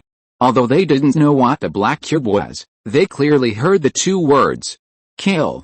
And the white-haired brat. Kakashi. Had their mission been discovered? But what could they do now that their chakra was sealed? A wave of anxiety washed over him, but in the end, he resorted to the basic taijutsu he'd learned at the Ninja Academy. "You two want to resist the law too?" Seeing the 2 girls' actions, Fugaku Uchiha smirked coldly, saying calmly, "Konoha ninjas are truly ignorant of their own limitations. Regardless, resisting or attacking police officers without cause is illegal, so, how interesting." Just as he was about to arrest the girls, suddenly, "Fugaku, wait a minute." A familiar voice rang out. Chapter 1. Chapter 319. I am a police officer. Watching Fugaku Uchiha's retreating figure, Tsunade breathed a sigh of relief. She nodded gratefully to Uzumaki-jun beside her, saying, Thank you. She knew that if the daimyo of Uzumaki hadn't been there, given the Uchiha clan's stubbornness, they would definitely have taken the two girls to the police station for questioning. Of course, if they hadn't done anything wrong, they would be released afterward, but Konoha ninjas suddenly coming to Uzumaki, needless to say, they were there to investigate the situation there. If they were taken to the police station, they probably wouldn't be able to leave. She just didn't know. Tsunade looked at Uzumaki-jun with a puzzled expression. He probably already guessed it. Why hadn't they arrested them? No need. Uzumaki-jun shook his head and smiled. Kushina and the others are still waiting, so I won't disturb them. Have fun. Then, he glanced at Shizune and the others before turning and leaving. He knew what Tsunade was thinking, of course, but even if they were detained for questioning, what difference would it make? Konoha already knows what it should know, and what it shouldn't know. Kirigakure will tell it anyway. So, there's no need to offend Tsunade over this. Offending Tsunade is offending Jiraiya, and both of them are now teachers of the Land of Whirlpools, and they have a good impression of the Land of Whirlpools. If Konoha launches a war first, tisk tisk. Although they won't leave Konoha, they'll still harbor resentment towards it. Besides, Konoha is probably already gearing up to take on the Land of Whirlpools. There's no escaping it. It's just a matter of whether there's a righteous reason or not. Tsunade gave Uzumaki-jun a complicated look, sighed inwardly, and then turned back to Shizune and Rin with a serious expression, saying, "What are you doing here? Lady Tsunade." Shizune and Rin exchanged a glance, thought for a moment, and respectfully said, "Minato-sensei asked us to investigate the situation in the Land of Whirlpools, and also to help Kakashi relax. Lady Tsunade should be fine with it." Kakashi. Tsunade paused, taken aback by Shizune's words, before finally saying helplessly, "Is that kid still the same?" She and Jiraiya knew about Kakashi's situation. The rumors that drove Tsukumo Hatake to his death had a huge impact on him, especially since he was just a child back then. That shadow wasn't easily erased, much like her hemophobia. Although he'd had a leisurely time in the Land of Whirlpools, with his clansmen by his side, he had indeed improved considerably, but he could only hold out for a few more minutes. Yet, Shizune nodded helplessly as well, then looked at Tsunade with wide eyes, asking in confusion, "What are you doing here, Lady Tsunade? The Hokage is still looking for you and Lord Jiraiya." The old man, huh? Hearing the word Hokage, Tsunade fell silent, then sighed and said, "When you return to the village, just say you hadn't seen us. And," she said seriously, "don't mention anything about the Land of Whirlpools." Since the Land of Whirlpools hadn't posed a threat to Konoha, then, well, never mind. Consider it a favor Tsunade owes to that brat. But Lady Tsunade. Shizune was about to say something when she heard Tsunade's words. Tsunade's eyes narrowed. All right. Shizune could only nod helplessly and said, "I understand. But Kakashi." She remembered the word kill from the black box. She looked anxiously at Lady Tsunade, wanting her to go save Kakashi. "It's all right." Tsunade waved her hand and said, "That lecherous Jiraiya went over there, he'll be fine." She and Jiraiya had just been drinking and eating skewers at a nearby barbecue stall when she saw Shizune and the other two. She hadn't planned to leave them alone, but they were stopped by the police from the Land of Whirlpools.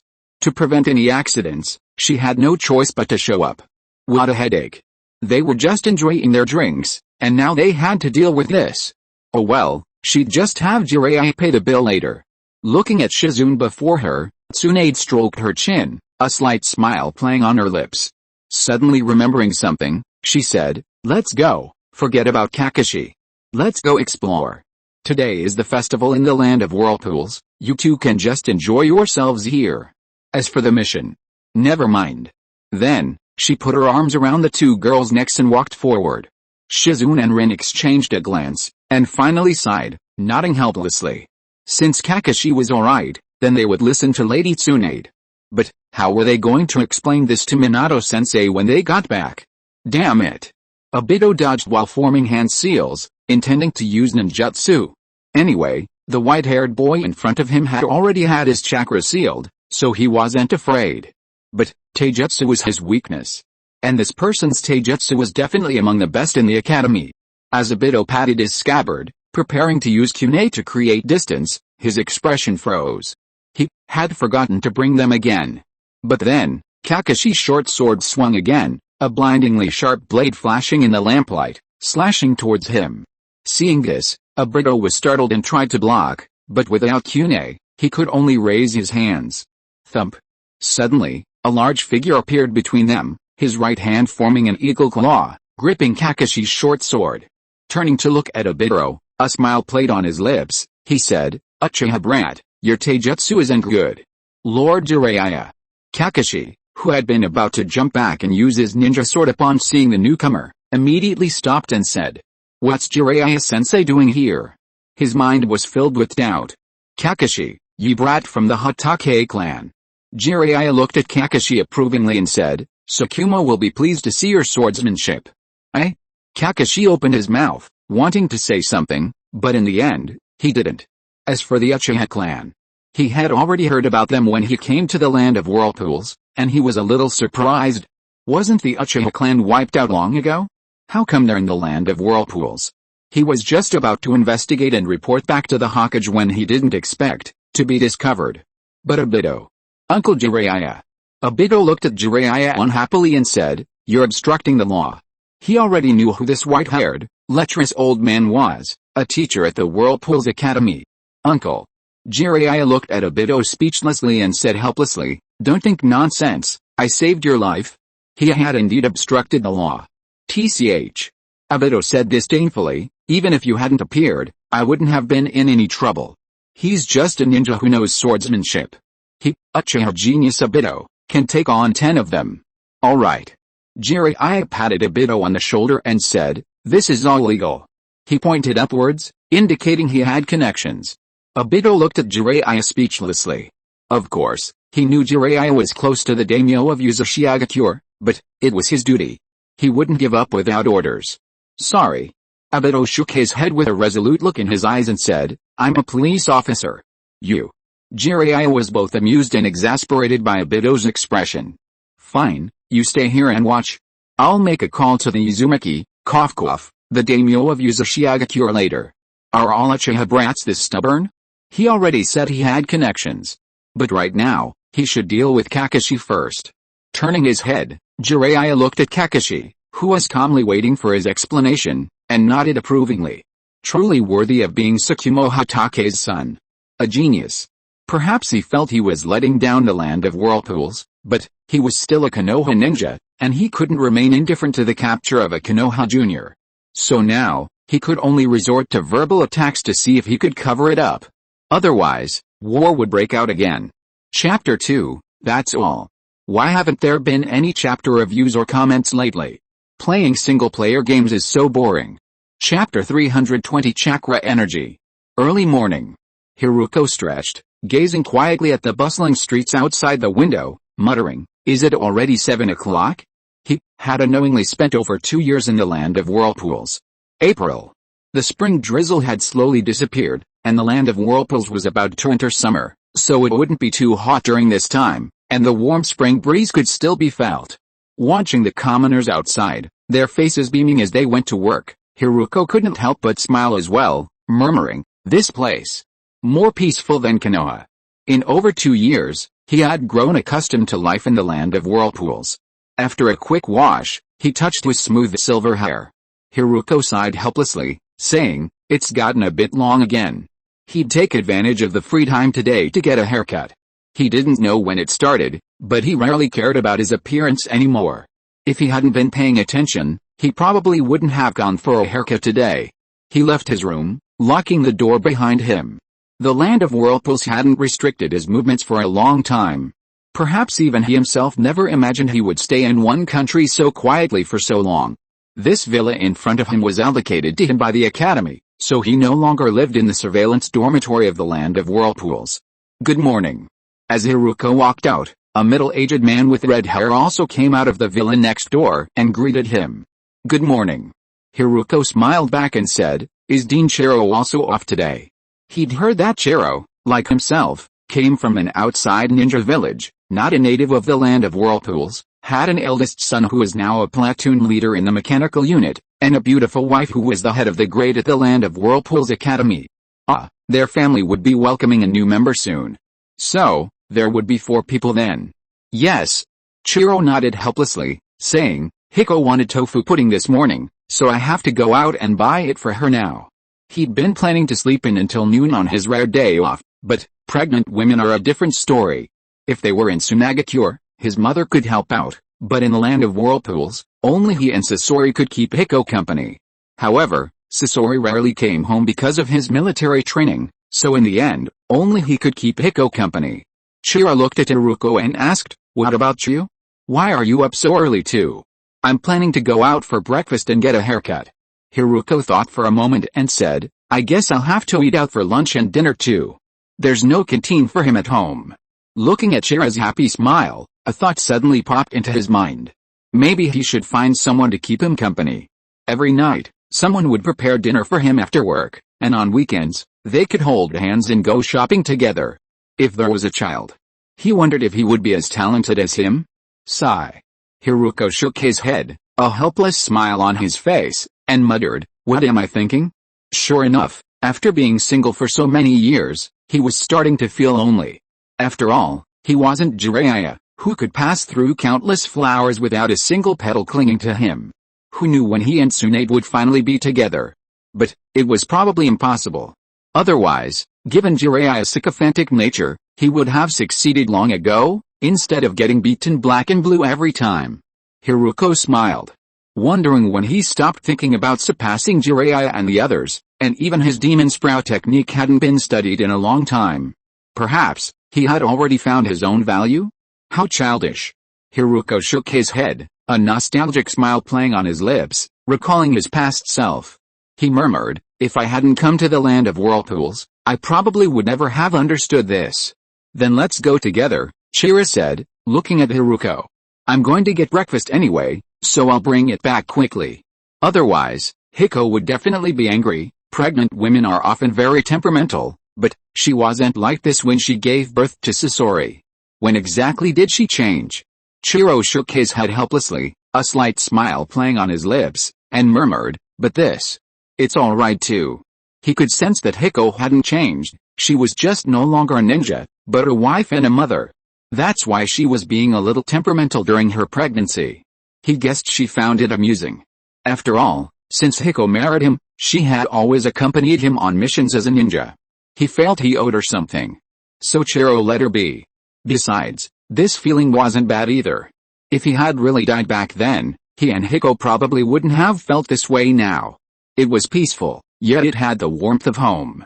It was just that Sasori rarely came back, his mother and uncle were in Tsunagakure, and the family rarely had a proper meal together. He still felt a little regretful. His mother should be coming in a few days. He wondered if Sasori would be able to return. Her mother was also very anxious about her unborn grandson or granddaughter. If it weren't for the worry that the Sands village would discover something, she probably would have stayed here. And just a few days ago, she specifically instructed him that when Hiko was about to give birth, he absolutely had to have that brat, cough cough, the daimyo of the land of whirlpools bring her over. Hearing Chira's words, Haruko nodded and smiled, saying, "Then let's go." What a peaceful and easy life. For the past few months, Jiraiya had been filled with worry. After all, the Konoha ninjas sent to investigate a few months ago, and the recent purge of spies within the land of whirlpools, all indicated that war was imminent. He didn't know what to do, or rather, Tsunade didn't know what to do either. Could things just continue peacefully?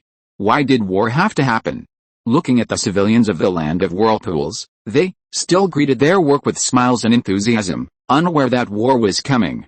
Jiraiya felt a pang of guilt towards these peaceful civilians living their lives in the land of whirlpools. This war was no longer something he could stop. Perhaps Tsunade felt the same way. After all, the Senju clan lived in the land of whirlpools. Sigh, Jiraiya sighed, muttering, "Hopefully things won't get too bad. Otherwise, Konoha in the land of whirlpools, what a headache." Suddenly, Jiraiya looked up, his eyes lighting up as he looked at the two people in front of him, a smile unconsciously appearing on his lips. It seemed he could solve breakfast again today. "It can be said that energy is now limiting the development of the land of whirlpools," Chira said, looking at Haruko with a melancholy expression. In recent years, the mechanical department and the research institute have been dedicated to researching ways to extract chakra from external sources. But there has been no progress whatsoever. This can be said to be the most pressing difficulty the Land of Whirlpools needs to overcome. After all, most of the machinery and tools in the Land of Whirlpools are based on chakra energy, and with the increase in the population, the energy demand is also increasing. So, the Land of Whirlpools is currently short of energy. If a solution isn't sought, chaos will inevitably ensue sooner or later. Yes. Haruko nodded in agreement, her face serious. I've also found trace amounts of chakra in some ordinary plants and animals. If animals can extract chakra to evolve into ninja beasts, what about plants? Can plants also extract chakra? But how do plants and animals, which lack intelligence, extract chakra? Like chakra test strips, made from a type of tree that absorbs chakra. They contain more chakra than other plants, and even increase as they grow. If they don't extract it themselves, where do these plants get their chakra from? Haruko pondered, stroking her chin. Perhaps our previous thinking was wrong, we should start with plants. That's definitely a direction. Chira's eyes lit up upon hearing Haruko's words. Tell the research institute about this direction. What if it actually succeeds? Yes, I'll write a report tomorrow, Haruko said with a smile. And I've already had Gato import a batch of chakra tree seeds, which I've given to Yoda to cultivate, so it'll be easier to observe them later. You'll come with me in a few days. However, before she could finish speaking. Good morning. A familiar voice, one that gave Haruko a headache, rang out. Chapter 1. Chapter 321 is about to begin. Haruko sighed and slapped away Jiraiya, who was clinging to his neck, saying irritably, Good morning. Seeing Jiraiya's expression, he knew, he was here to freeload again. Not long ago, this bastard had even moved into his house, not going anywhere but waiting for him to bring him food, hiding in his room, supposedly in seclusion writing a book. It was a real headache. He had his own dormitory and a free canteen at the academy, so why was he always freeloading? And Jiraiya was a spendthrift. Every month at the end of the month he'd ask to borrow money, saying he was preparing a monumental work, which would be finished soon. He claimed that once completed, he'd become a great writer in the ninja world, with beauties and money flowing in endlessly.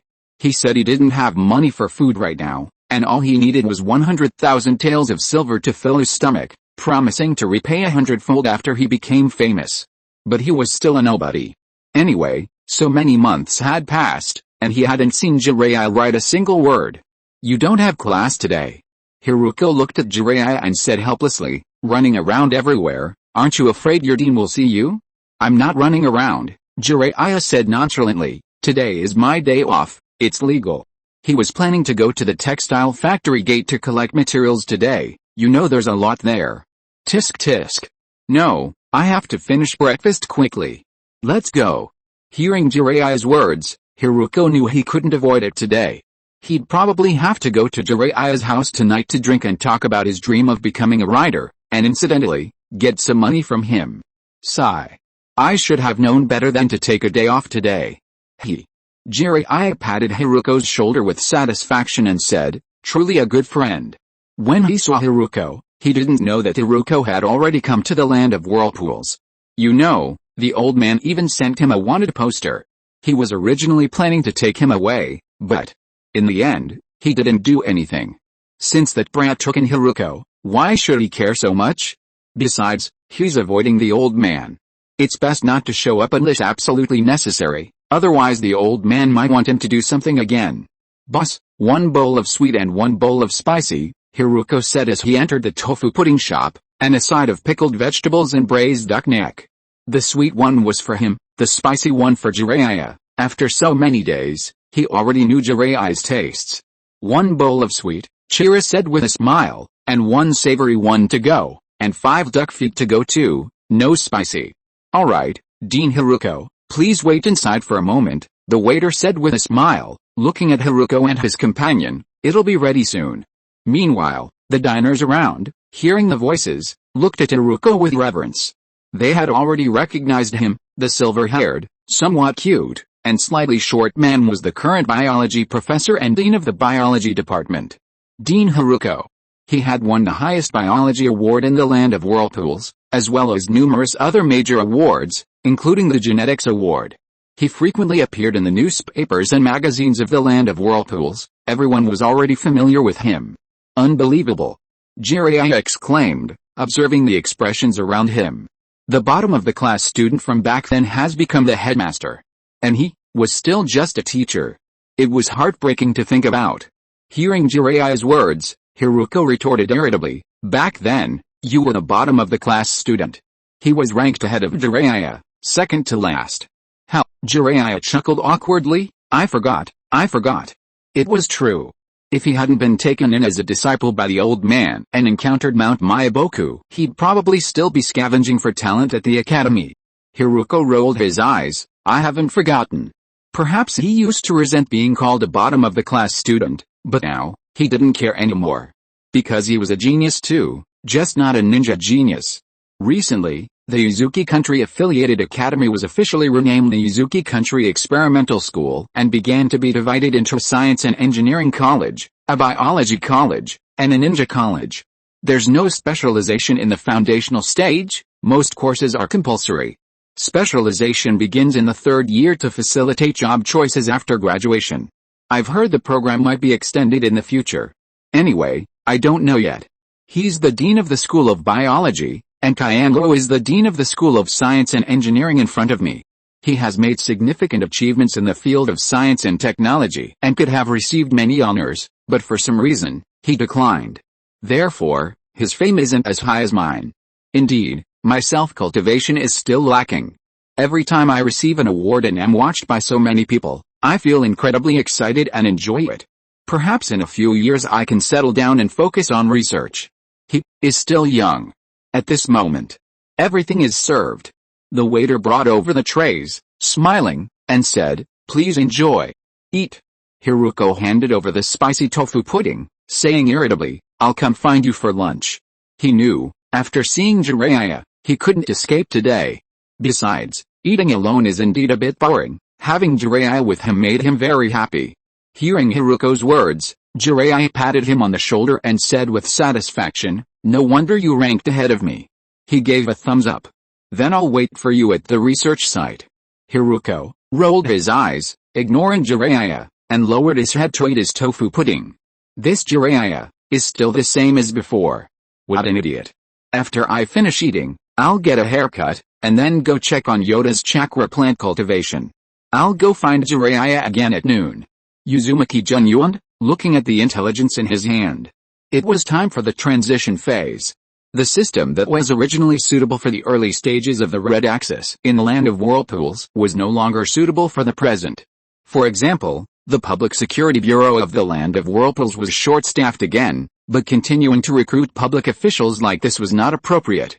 "It seems we need to establish a branch office," said Sun Uzumaki, stroking his chin. "Otherwise, if it becomes too bloated, it will be difficult to manage. Moreover, the future Land of Whirlpools will certainly have more territory than it currently possesses. Simply expanding manpower each time wouldn't be appropriate. Fortunately, some factories and residents have already relocated to the newly reclaimed territory, so a branch office is indeed necessary. Otherwise, the new city is quite far from here, making management inconvenient. A branch office will have to be built and establish the Land of Whirlpool's National Security Department, and appoint Miyajima as its minister. Appoint Fugaku to succeed the Public Security Bureau chief. Appoint Munishige as the chief of the new city branch office. This is a good opportunity to improve the public security system. Understood. Hibiki Uzumaki nodded. I'll make the arrangements. Then, she handed over a document and said, Konoha demands that we simultaneously send the traders from each village back to their respective villages and hand them over to the cage. They say the Land of Whirlpools has no right to harbor those rogue ninja. Jun Uzumaki, upon hearing Hibiki's words, paused, then rolled his eyes and said, No right? How ridiculous. What does the Land of Whirlpools have to do with you if you can't catch them? Ignore them. Whether they send them back or not is no longer important. When the Land of Whirlpools accepts the rogue ninjas and their bloodstains from the various villages, the seeds of war are already sown. However, Konoha and the Land of Whirlpools are still nominal allies. For the sake of their village's reputation, they certainly can't start a war against the Land of Whirlpools without a reason. Even if they are sent back, Konoha will find some excuse, either demanding compensation from the Land of Whirlpools for the losses caused by the rogue ninjas, or declaring war. And, you think you can just send them back like that? Doesn't the land of whirlpools have any dignity? So now, the land of whirlpools should prepare themselves. Chapter 2. Happy Dragon Boat Festival everyone, and thank you all for your donations. 3 chapters tomorrow. That's all for today. Chapter 322 This Forgivable World. Late April, year 43 of Konoha. The Mizukage of Kirigakure vehemently criticized the land of whirlpools for disregarding the code of ninja villages, harboring rogue ninjas from other villages, and abusing space-time ninjutsu to infiltrate Kirigakure and abduct the families of these rogue ninjas. He condemned this as a serious violation of the village's founding treaty and the fundamental principles of ninja conduct, deeming it immoral and uncivilized. He stated that only through strict adherence to regulations by all ninja villages could the harmonious and stable development of the ninja world be guaranteed. He urged the land of whirlpools to recognize its mistakes, correct them promptly, and return the rogue ninjas to their respective villages for questioning by their village chiefs, urging them not to continue down this path. That same month, the other ninja villages joined in, condemning the land of whirlpools' improper actions and demanding that they sincerely repent and compensate their villages for the losses caused by the rogue ninjas. Konoha, not to be outdone, firmly declared that although the land of whirlpools and Konoha had been allies since ancient times, as guardians of peace in the ninja world, they were deeply saddened by the land of whirlpools' erroneous actions. They stated that Konoha would never easily compromise simply because they were allies of the land of whirlpools. Furthermore, Konoha felt anger and remorse regarding the land of whirlpools' underhanded tactics and their unauthorized attempts to poach their ally. They emphasized that the Uchiha clan had been an integral part of Konoha since ancient times and demanded an explanation from the land of whirlpools regarding the presence of Uchiha clan members within their territory. Otherwise, the alliance between Konoha and the land of whirlpools would be severed. Immediately, everyone in the ninja world sensed the unusual atmosphere. The land of whirlpools was about to cause trouble, daring to provoke all 5 great ninja villages simultaneously. Just look at the last country that was so aggressive, the Land of Rain, and you'll know what the land of whirlpools' ultimate fate would be. Back then, only 3 ninja villages invaded the Land of Rain, but even after so many years, the Land of Rain has yet to recover from its defeat. Even the leader of the Rain villages, the demigod of the ninja world, Hanzo of the Salamander, is now filled with a shadow of war.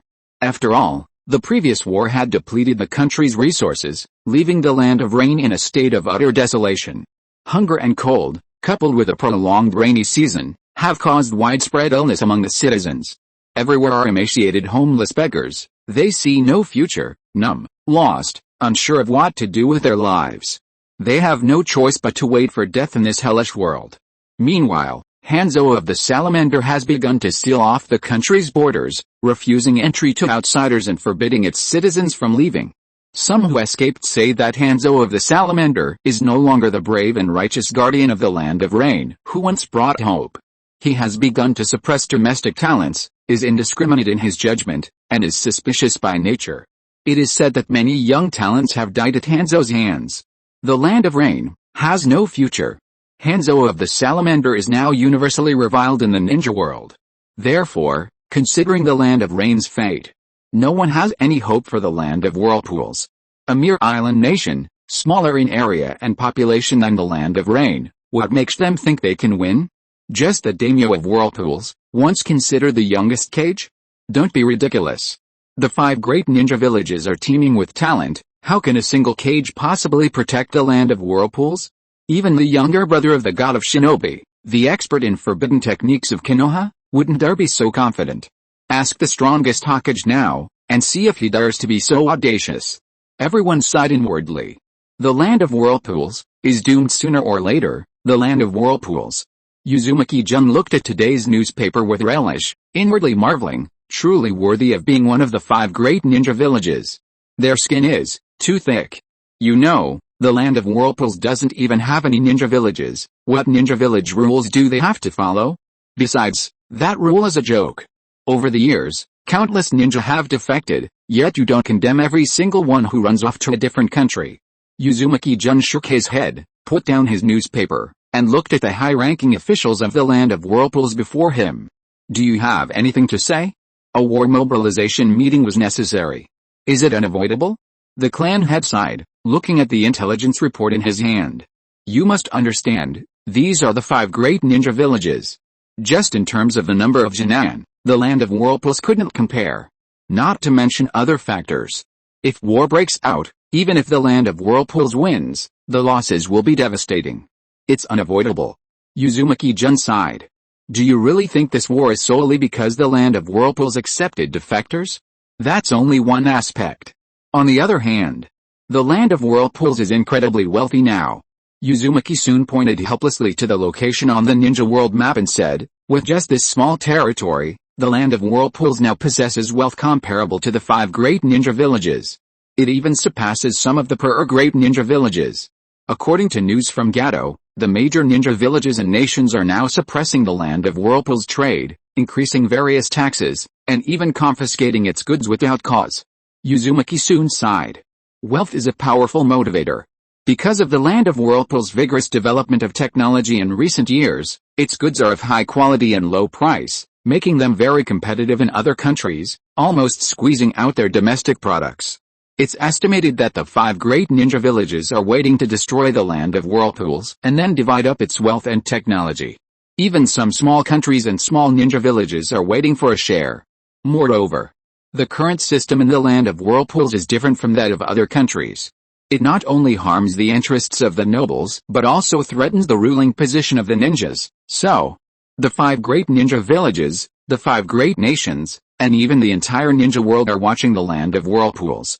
Especially during the extermination of the extermination organization, the 5 great ninja villages must have gained a deep understanding of communism, knowing that this system is different from that of a single country or village, and that it will bring them trouble sooner or later. After all, no one will abandon the cage. Just like in the anime. Why were half of the 12 Guardian Ninja defeated? It was because someone didn't recognize that the Hokage controlled the country's military power, believing that it should be in the hands of the daimyo. Then, a rebellious youth left the village and killed them. Hearing Uzumaki-jun's words, everyone fell silent. Indeed, war is inevitable for a country to become strong. Since that's the case, the clan chief said earnestly, it's unavoidable now. So let's fight. Fight hard, fight with the might of the land of whirlpools. The clan chief clenched his fist. Back when the Uzumaki clan faced annihilation, didn't they survive?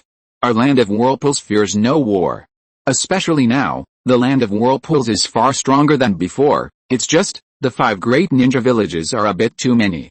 But if war breaks out, the clan chief frowned, hesitated, and said, those rogue ninjas, bloodline clans, what should we do? As the clan chief, he still had some reservations about these foreign ninjas, especially at this critical moment. However, I'm sorry, the Maya Castle clan is already a citizen of the land of whirlpools. Maya Castle pushed up his sunglasses, sat down in his chair, and said with a smile, since someone wants to attack our country, the Maya Castle clan will defend it to the death. As a high-ranking member of the land of whirlpools, Maya Castle was qualified to attend the meeting. Furthermore, no one in the Miyajo clan wanted to return to that cave. They had food, drink, and villas here, why would they go back to suffer?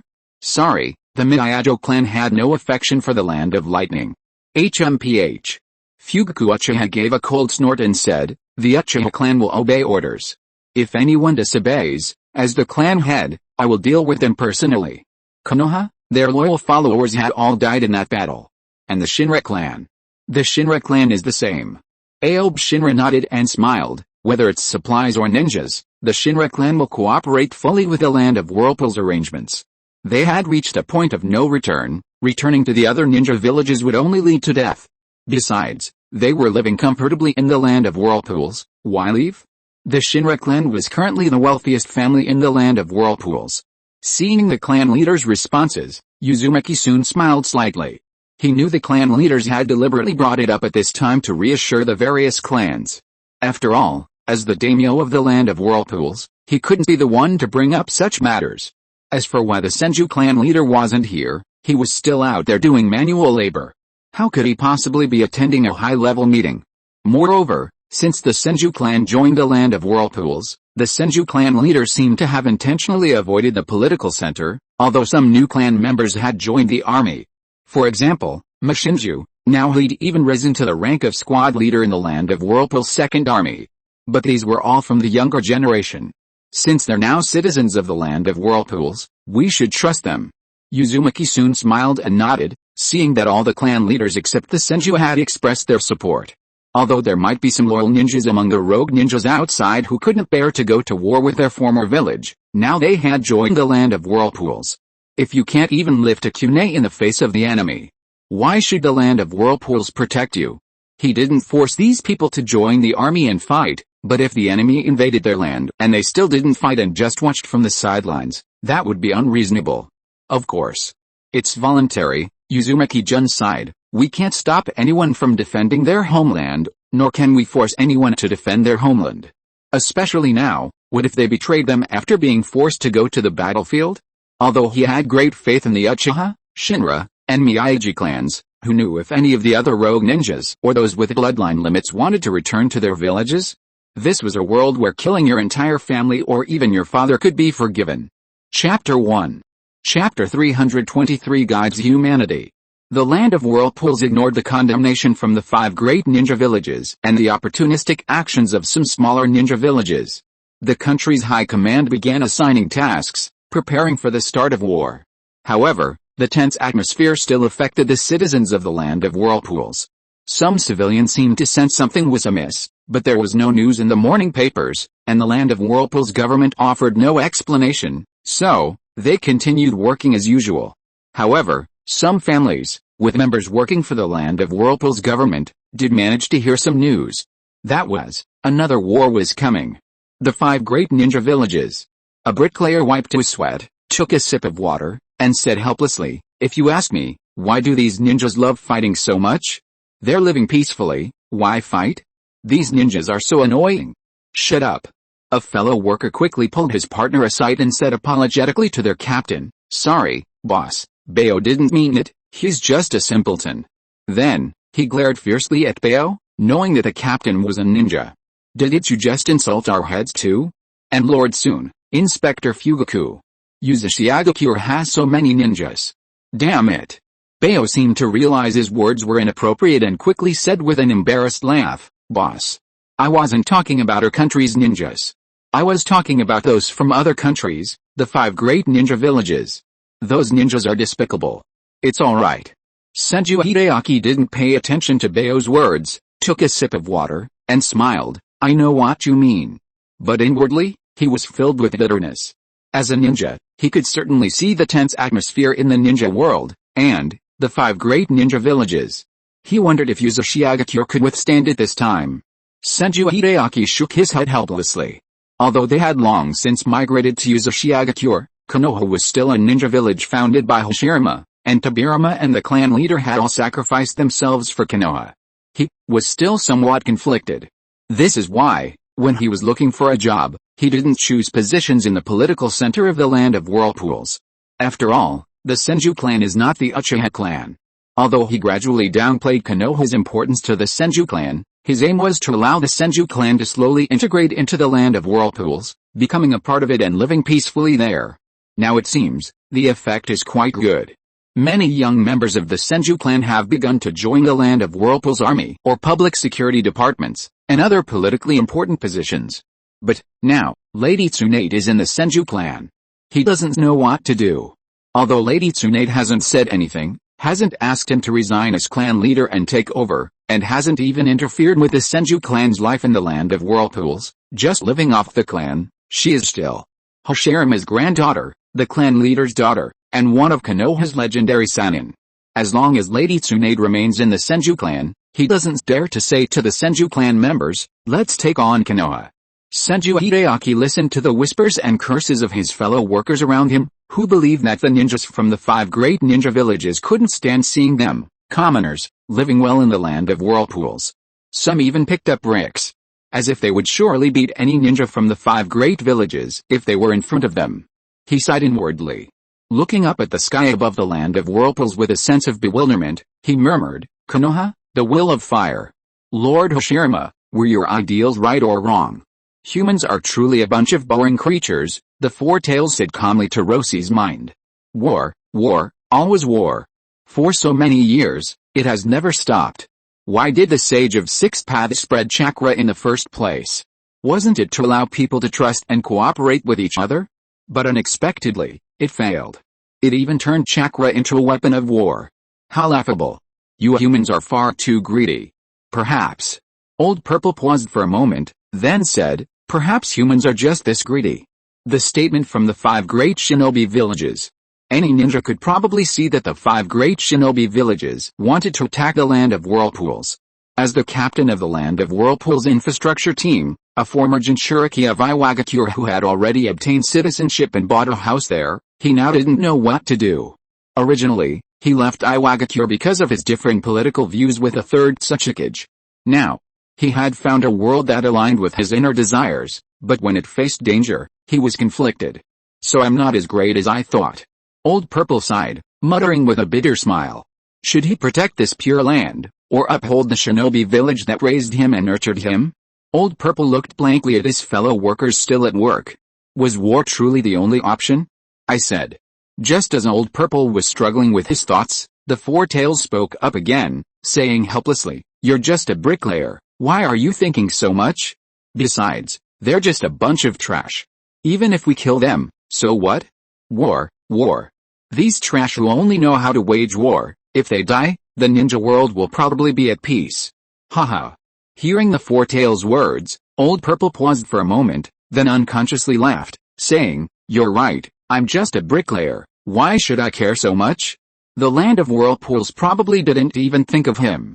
As for trash, Old Purple said earnestly to the Four Tails, perhaps humanity has so much trash, so much greed, but there are still many outstanding individuals. Just like the first Hokage, the god of shinobi, Hoshirama Senju, who gave up his immense power for the peace of the shinobi world. However, upon hearing the name Hoshirama Senju, the Four Tails rolled its eyes and said unhappily, "What an annoying name." Ignoring the Four Tails words, Old Purple continued with a smile, the daimyo of the Land of Whirlpools who created this paradise. And some unsung heroes who contributed to the peace of the shinobi world. He looked up at the sky. Like the stars in the sky, all was guiding humanity onto the right path. He always believed that the shinobi world would surely usher in true peace. It's early morning, where are the stars?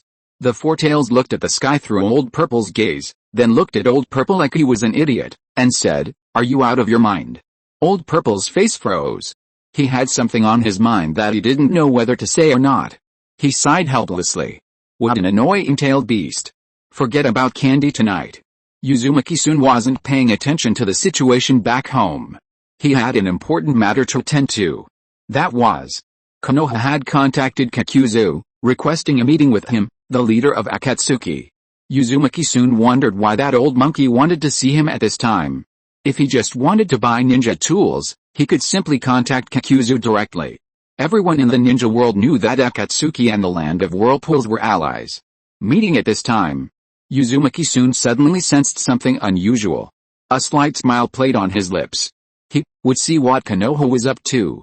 Chapter 2. Chapter 324 Inner Struggle. The 5 Great Ninja Villages. Black Zetsu narrowed his eyes upon seeing the message from White Zetsu, muttering, "They're really courting death. That brat is a powerful figure even Madara Uchiha acknowledges. The 5 Kage alone, they'd probably only need a little time, not to mention that Uzumaki-jun knows space-time ninjutsu. If they can't seal his space, no matter how many people come, it'll be useless. Should we do something?" White Zetsu asked Black Zetsu. The Rinnegan is still with Lord Madara. Hearing White Zetsu's words, Black Zetsu fell silent. Indeed, the Rinnegan was the most crucial part of rescuing his mother. He had waited nearly 1,000 years, waiting for Higuramo to die, to finally get this pair. But, what could he do? He was also desperate. Let alone the young and vigorous Uzumaki-jun, even Madara Uchiha, with his gray hair, frail body, and advanced age, he probably couldn't defeat him. Wait? Black Zetsu gritted his teeth and said, "Let's keep waiting and see if Madara Uchiha can bring out the Rinnegan after he dies." And this time, Black Zetsu's eyes flashed with a fierce light. "Let's see if we can cause some trouble for the Land of Whirlpools. That damn daimyo of the Land of Whirlpools. You know, their organization is in such a sorry state because of that brat. If he hadn't died, the mission to rescue Mom might never have been accomplished." Konoha. Looking at this peaceful ninja village, Uzumaki-jun sighed inwardly. He hadn't been back since Mito left. He was currently dressed as Pain. After all, the Hokage wanted to see the leader of Akatsuki, not the daimyo of the land of whirlpools, so he still needed to change into his disguise. Otherwise, what if he scared our Hokage later? Halt. Just as Uzumaki soon approached the Konoha gate. Who goes there? A Konoha gatekeeper stepped forward, blocking his way, and asked, "What brings you to Konoha? Do you have any proper paperwork?" Pain. Uzumaki soon said coldly, "Your Hokage sent me. Keep pretending. Can't you see through my three-tomo mask and my circle eyes?" Rinnegan. Upon hearing Uzumaki-sun's words, the gatekeeper's eyes widened in shock, and then he said, "Excuse me, I need to consult the Hokage." Then, without waiting for Uzumaki-sun to say anything, he directly instructed his companion to inform the Hokage. This show of force. That's going too far. Uzumaki-sun narrowed his eyes, saying nothing, simply watching the gatekeeper quietly. He wanted to see what Hirozen Sarutobi was up to. Not long after, a Konoha Embu ninja appeared before Uzumaki-sun, the land of whirlpools. "She's probably due soon," Chiao said cheerfully, looking at her daughter-in-law. "You need to be careful lately, Zizi. Be careful about what you can and can't eat or do." Then, she glared at Kyanlu, who was dozing off beside her. "You brat, come here." "Mom." Kyanlu shrugged helplessly and walked over. "Is there anything you need?" Ever since his mother was brought here by Prince Sun this morning, she had been constantly by Zizi's side, while he was either getting a blanket or going out to buy breakfast. He had been busy with these chores since morning and was exhausted. He had even taken the day off to come home today. "Did you remember everything I told you?" Chiao looked at Kyanlu and said, "Don't let anything go wrong." Although she was a puppeteer from Sunagakure and skilled in medical ninjutsu, she didn't know how much longer she could stay. It would be troublesome if Zizi went into labor and she wasn't there for her. So, she asked Kyanlu to go to the hospital in the land of whirlpools to fetch a doctor. "I've remembered everything." Chiro nodded and said, "The doctor for the delivery has been arranged, and the car outside is full of chakra. There won't be any problems." That's good, that's good." Hearing Chiro's words, Chiao nodded in satisfaction, then looked at her son sideways and said seriously, "If something happens to Zizi, don't blame me for cleaning up the house." Chiro looked at his mother speechlessly and quickly said, "I promise there won't be any problems." His wife, his child. As a husband, a father will definitely protect them. "Where's Sasori? Why hasn't he come back yet?" Chio checked the time. It was almost noon. She wondered when that brat would come and take her away. He should be back soon. Chiro also checked the time and said, he said he would be back by noon. A flash of worry crossed his eyes. War? He wondered what the military had arranged? And the Sand Village? Chiro glanced at his mother. Today, Zizi, and his mother had deliberately avoided this topic to make today's reunion less awkward. Ding dong, ding dong. The doorbell rang. "Coming," Kyanluo said with a smile. "I'll open the door." She walked to the door, opened it, and saw a scorpion standing there. "You've grown so much?" Kyanluo nodded with satisfaction, hugged him, and said, "You've gotten darker and stronger too." "Dad," Scorpion said with a smile, hugging his father. "I got a bit darker because of all the training in the army. It's okay, being dark is healthy." Kyanluo loosened his embrace. "Your grandma came early this morning, just waiting for you to come back for dinner." Scorpion walked in, saw his mother's increasingly large belly, and his grandmother, and went over to her, saying, "Mom, Grandma." "My good grandson." Kyanluo looked at Scorpion and immediately came over happily, hugging him and saying, "You've grown so much in so long." "Grandma looks even more energetic now," Scorpion said with a smile, putting down his luggage. "Are you hungry? Come on." Chio pulled Sasori along, saying, "Grandma prepared your favorite grilled fish early this morning, just waiting for you to come back. Come on, let's eat first. It's been a long time since I've had Grandma's cooking." Sasori nodded and said, "I've been eating communal meals in the army all the time, I'm so tired of it." "Haha, then you have to eat more today." Chio said cheerfully, "Grandma made a lot. You have to ask Grandma. Why be a ninja? What's so good about being a ninja?" Chio looked at the somewhat dark-skinned and robust Sasori, sighed, and shook her head, saying, "Your father was because of Grandma." However, before Chio could finish speaking, Sasori said seriously, "I'm a soldier, not a ninja." He knew what his grandmother meant. War was about to break out, and his grandmother didn't want him to get involved. After all, this war also involved the Sand Village, and she didn't want to see her grandson go to war with her own ninja village. But defending our country is my responsibility, Scorpion said, looking at his grandmother. I can't give up now. I'm sorry. Chiyo paused for a moment after hearing Scorpion's words, then sighed and said, Grandma is getting old. The future belongs to you young people. Grandma knows nothing and doesn't want to know anything. She looked up at Scorpion earnestly. But I hope you won't be like your unfilial father. Chiyo wiped away the tears from the corners of her eyes. You must live. Seeing his grandmother like this, Scorpion opened his mouth but didn't know what to say. Finally, he sighed, I'll be careful. And Chiyo shook her head and said, let's not talk about this anymore, let's eat. Let's not talk about this today. It's rare for our grandson to come back, why talk about this? Let's eat first. Looking at his grandmother's increasingly frail body, Scorpion silently said in his heart, thank you. He knew. Grandma just didn't want to make things difficult for him. On one side is the ninja village, on the other is her grandson. Grandma must be heartbroken. But, no matter what, he's already a soldier of the land of whirlpools. He can't avoid it, and he doesn't want to. So, he can only apologize to Grandma in his heart. Chapter 3, Nothing More.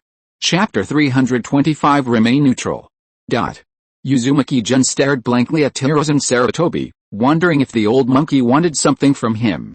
Turns out, he wanted the Akatsuki to remain neutral. But, he hadn't intended for the Akatsuki to participate in the first place. The Akatsuki only had two members, the god of shinobi, Wu Kai, and Pain, the Deva Path. So, what did their neutrality matter? Kokuzu was the finance minister of the land of whirlpools, and Kokuzu was the daimyo of the land of whirlpools. This was interesting, I almost forgot the land of whirlpools had allies. Jun Uzumaki narrowed his eyes, looking at Hiruzen Sarutobi, and said calmly, that's impossible. Although our Akatsuki organization is unwilling to participate in wars between ninja villages, we have always been committed to finding a path that can lead the entire ninja world to peace. And the land of whirlpools is the only hope we've seen all these years. Jun Uzumaki shook his head. We will not give up. We know that. We learned something during the Godless Alliance's siege. Hiruzen Sarutobi took a drag of his cigarette and said with a smile, that is truly a great path. It's just that no ninja village wants to see it succeed. After all, it not only threatens the power of the daimyo's court, but also the control of the cage over the ninja. But that's not how it works. Hiruzen Sarutobi looked at Pain, his face grave, and said, this path is far too difficult to succeed on. Or rather, this path is a confrontation with the entire ninja world. A single misstep could lead to utter destruction. This is the very meaning of Akatsuki's existence. Pain, his gaze deep and unwavering, stared at Hiruzen Sarutobi, saying, as long as it brings a sliver of peace to this chaotic ninja world, what does death matter? Since nobody knows, how can they inspire respect without exaggeration? So, Akatsuki is truly that great. I almost believed it. Really. If you hadn't been selling weapons everywhere, I almost would have believed it. Maintaining peace in the ninja world? Hiruzen Sarutobi smiled, but inwardly he was cursing. Looking at the Akatsuki, so unyielding and seemingly willing to die with the land of whirlpools, he sighed inwardly. If it weren't for the sheer power of this Rinnegan, who was so strong, who would care? According to the description of the ninja who fought over Frostmourne last time, this Pain possesses the strength of a god of the ninja world. But what if the land of whirlpools fails? Hiruzen Sarutobi took a drag of his cigarette, squinting at the Akatsuki. The alliance of the 5 great shinobi villages isn't something a mere small country can withstand. A mere small country, what could possibly stop the ninja army of the 5 great shinobi villages? Hearing Hiruzen Sarutobi's words, Jun Uzumaki said nothing, but silently watched him with his Rinnegan. Couldn't stop them? Truly worthy of being the strongest Hokage. So ignorant. In the anime, Madara, facing 80,000 ninjas, had already demonstrated a principle with his unparalleled dance skills. This bunch of trash. He could fight 80,000. So, Jun Uzumaki, the man with the system, could fight 100,000 out of 80,000. Doesn't that mean there's no room for negotiation? Hiruzen Sarutobi frowned, pondered for a moment, and said, What if all 5 great nations adopt the Akatsuki's crimson ideology? If the Akatsuki is willing to remain neutral, I will inform the daimyo and have him designate an area as your testing ground. And it will also encourage other ninja villages and nations to agree. He took a drag of his cigarette, a smile playing on his lips. After all, that's a great policy, no less ambitious than the God of Shinobi's one country one village policy. I believe the daimyo of the Land of Fire would be very willing to try it. Konoha also wants to contribute its own strength to the peace of the ninja world. They wouldn't act rashly before understanding the true situation of the Akatsuki, especially since once they destroyed the Land of Whirlpools. Without the Land of Whirlpools as a backing, how could a single peerless ninja defeat the 5 great ninja villages? So, for now, they could only wait. Only when the Akatsuki moved their base to their territory would they have the chance to learn the Akatsuki's true situation. After all, the Akatsuki, unlike the Godless Alliance, had always remained in the Land of Whirlpools. Of course. Hirozen Sarutobi put down his pipe and said, if the Akatsuki agrees this time, Konoha will purchase a large quantity of military equipment from you, and even as Hokage, I will propose to the other ninja villages that they also purchase from the Akatsuki. Buy weapons? Upon hearing Hirozen Sarutobi's words, a glint flashed in Jun Uzumaki's eyes. Buy military equipment from the enemy. Tisk tisk. What makes these 5 great ninja villages think they can win? As for the test site, he ignored it. After all, he was always making empty promises, and he guessed that these 5 great ninja villages were probably secretly plotting how to destroy the Akatsuki. So, how much do you need? Anyway, the Akatsuki wouldn't participate, so he might as well take this opportunity to make a profit. Konoha Year 43, late May. Simultaneously, the 5 great ninja villages issued a declaration. Due to the Land of Whirlpool's refusal to return the rogue ninjas from the various villages, violating the Ninja Village Treaty and the Ninja Code, in order to protect the peace of the ninja world and safeguard the interests of the major ninja villages, they officially declared war on the Land of Whirlpools. In the Land of Whirlpools, the atmosphere was heavy upon hearing the start of the war. After all, these were the 5 great ninja villages. They didn't know if the Land of Whirlpools could succeed. Everyone was numb, working aimlessly, and some even began packing their bags, planning to leave. Although they could eat and wear well in the Land of Whirlpools and earn money through their own efforts, they were still afraid of death. Moreover, they had saved some money over the years. They could live well in any country. If they wanted safety, they could go to the major cities of the 5 great ninja villages. Due to the impact of the war, most people had no motivation to work or attend classes. Therefore, when the war began, the Land of Whirlpools began a holiday. The end time is unknown. Uzumaki-jun stretched and said, they've all stopped working, haven't they? How many people have left the Land of Whirlpools? About 10,000. Uzumaki Hibiki pushed up her glasses and said, they're mostly migrant workers. Life was tough in their original villages, but they could still make a living. And since they earned money in the Land of Whirlpools this time, their lives will probably improve even if they go back. So they don't see the point in staying here to die. A cold smile appeared on his lips. What a shameless bunch. When they were in trouble, the Land of Whirlpools sheltered them, gave them jobs, and ensured they had enough to eat and wear. Now they actually want to use the Land of Whirlpool's money to live a good life in other countries. If it weren't for His Highness Jun telling them to ignore it, he would have arrested them all and made them do manual labor. No wages. Not bad. Hearing Hibiki's words, Uzumaki-jun nodded and smiled, saying, not many. He didn't feel sorry for these opportunists leaving. They enjoyed the conveniences the country provided, yet chose to leave when the country was in danger. Since that was the case, it was better to let them go sooner rather than later. Staying would only be a problem. Moreover, he believed that after this, the cohesion of the people of the Land of Whirlpools would definitely increase further. After all, the mere 5 great ninja villages thought they could destroy the Land of Whirlpools? Don't be ridiculous. This victory would make the people of the Land of Whirlpools stand tall, because the Land of Whirlpools was no weaker than the 5 great nations. What about military equipment? Uzumaki-jun pondered for a moment, then said, the military equipment needed by the 5 great ninja villages should have been delivered, right? It's been delivered. Uzumaki Hibiki nodded, saying, the other factories have stopped production, but the military equipment factories haven't stopped. The workers there hope to produce as many weapons as possible in this time to help the Land of Whirlpools. Uzumaki Hibiki said, a helpless smile appearing on her face. There are other factories that also want to help the land of whirlpools. They've even formed their own work teams, hoping the government can assign them some tasks. Some have even donated money to purchase supplies and send them to the military, wanting to contribute their own strength in this war.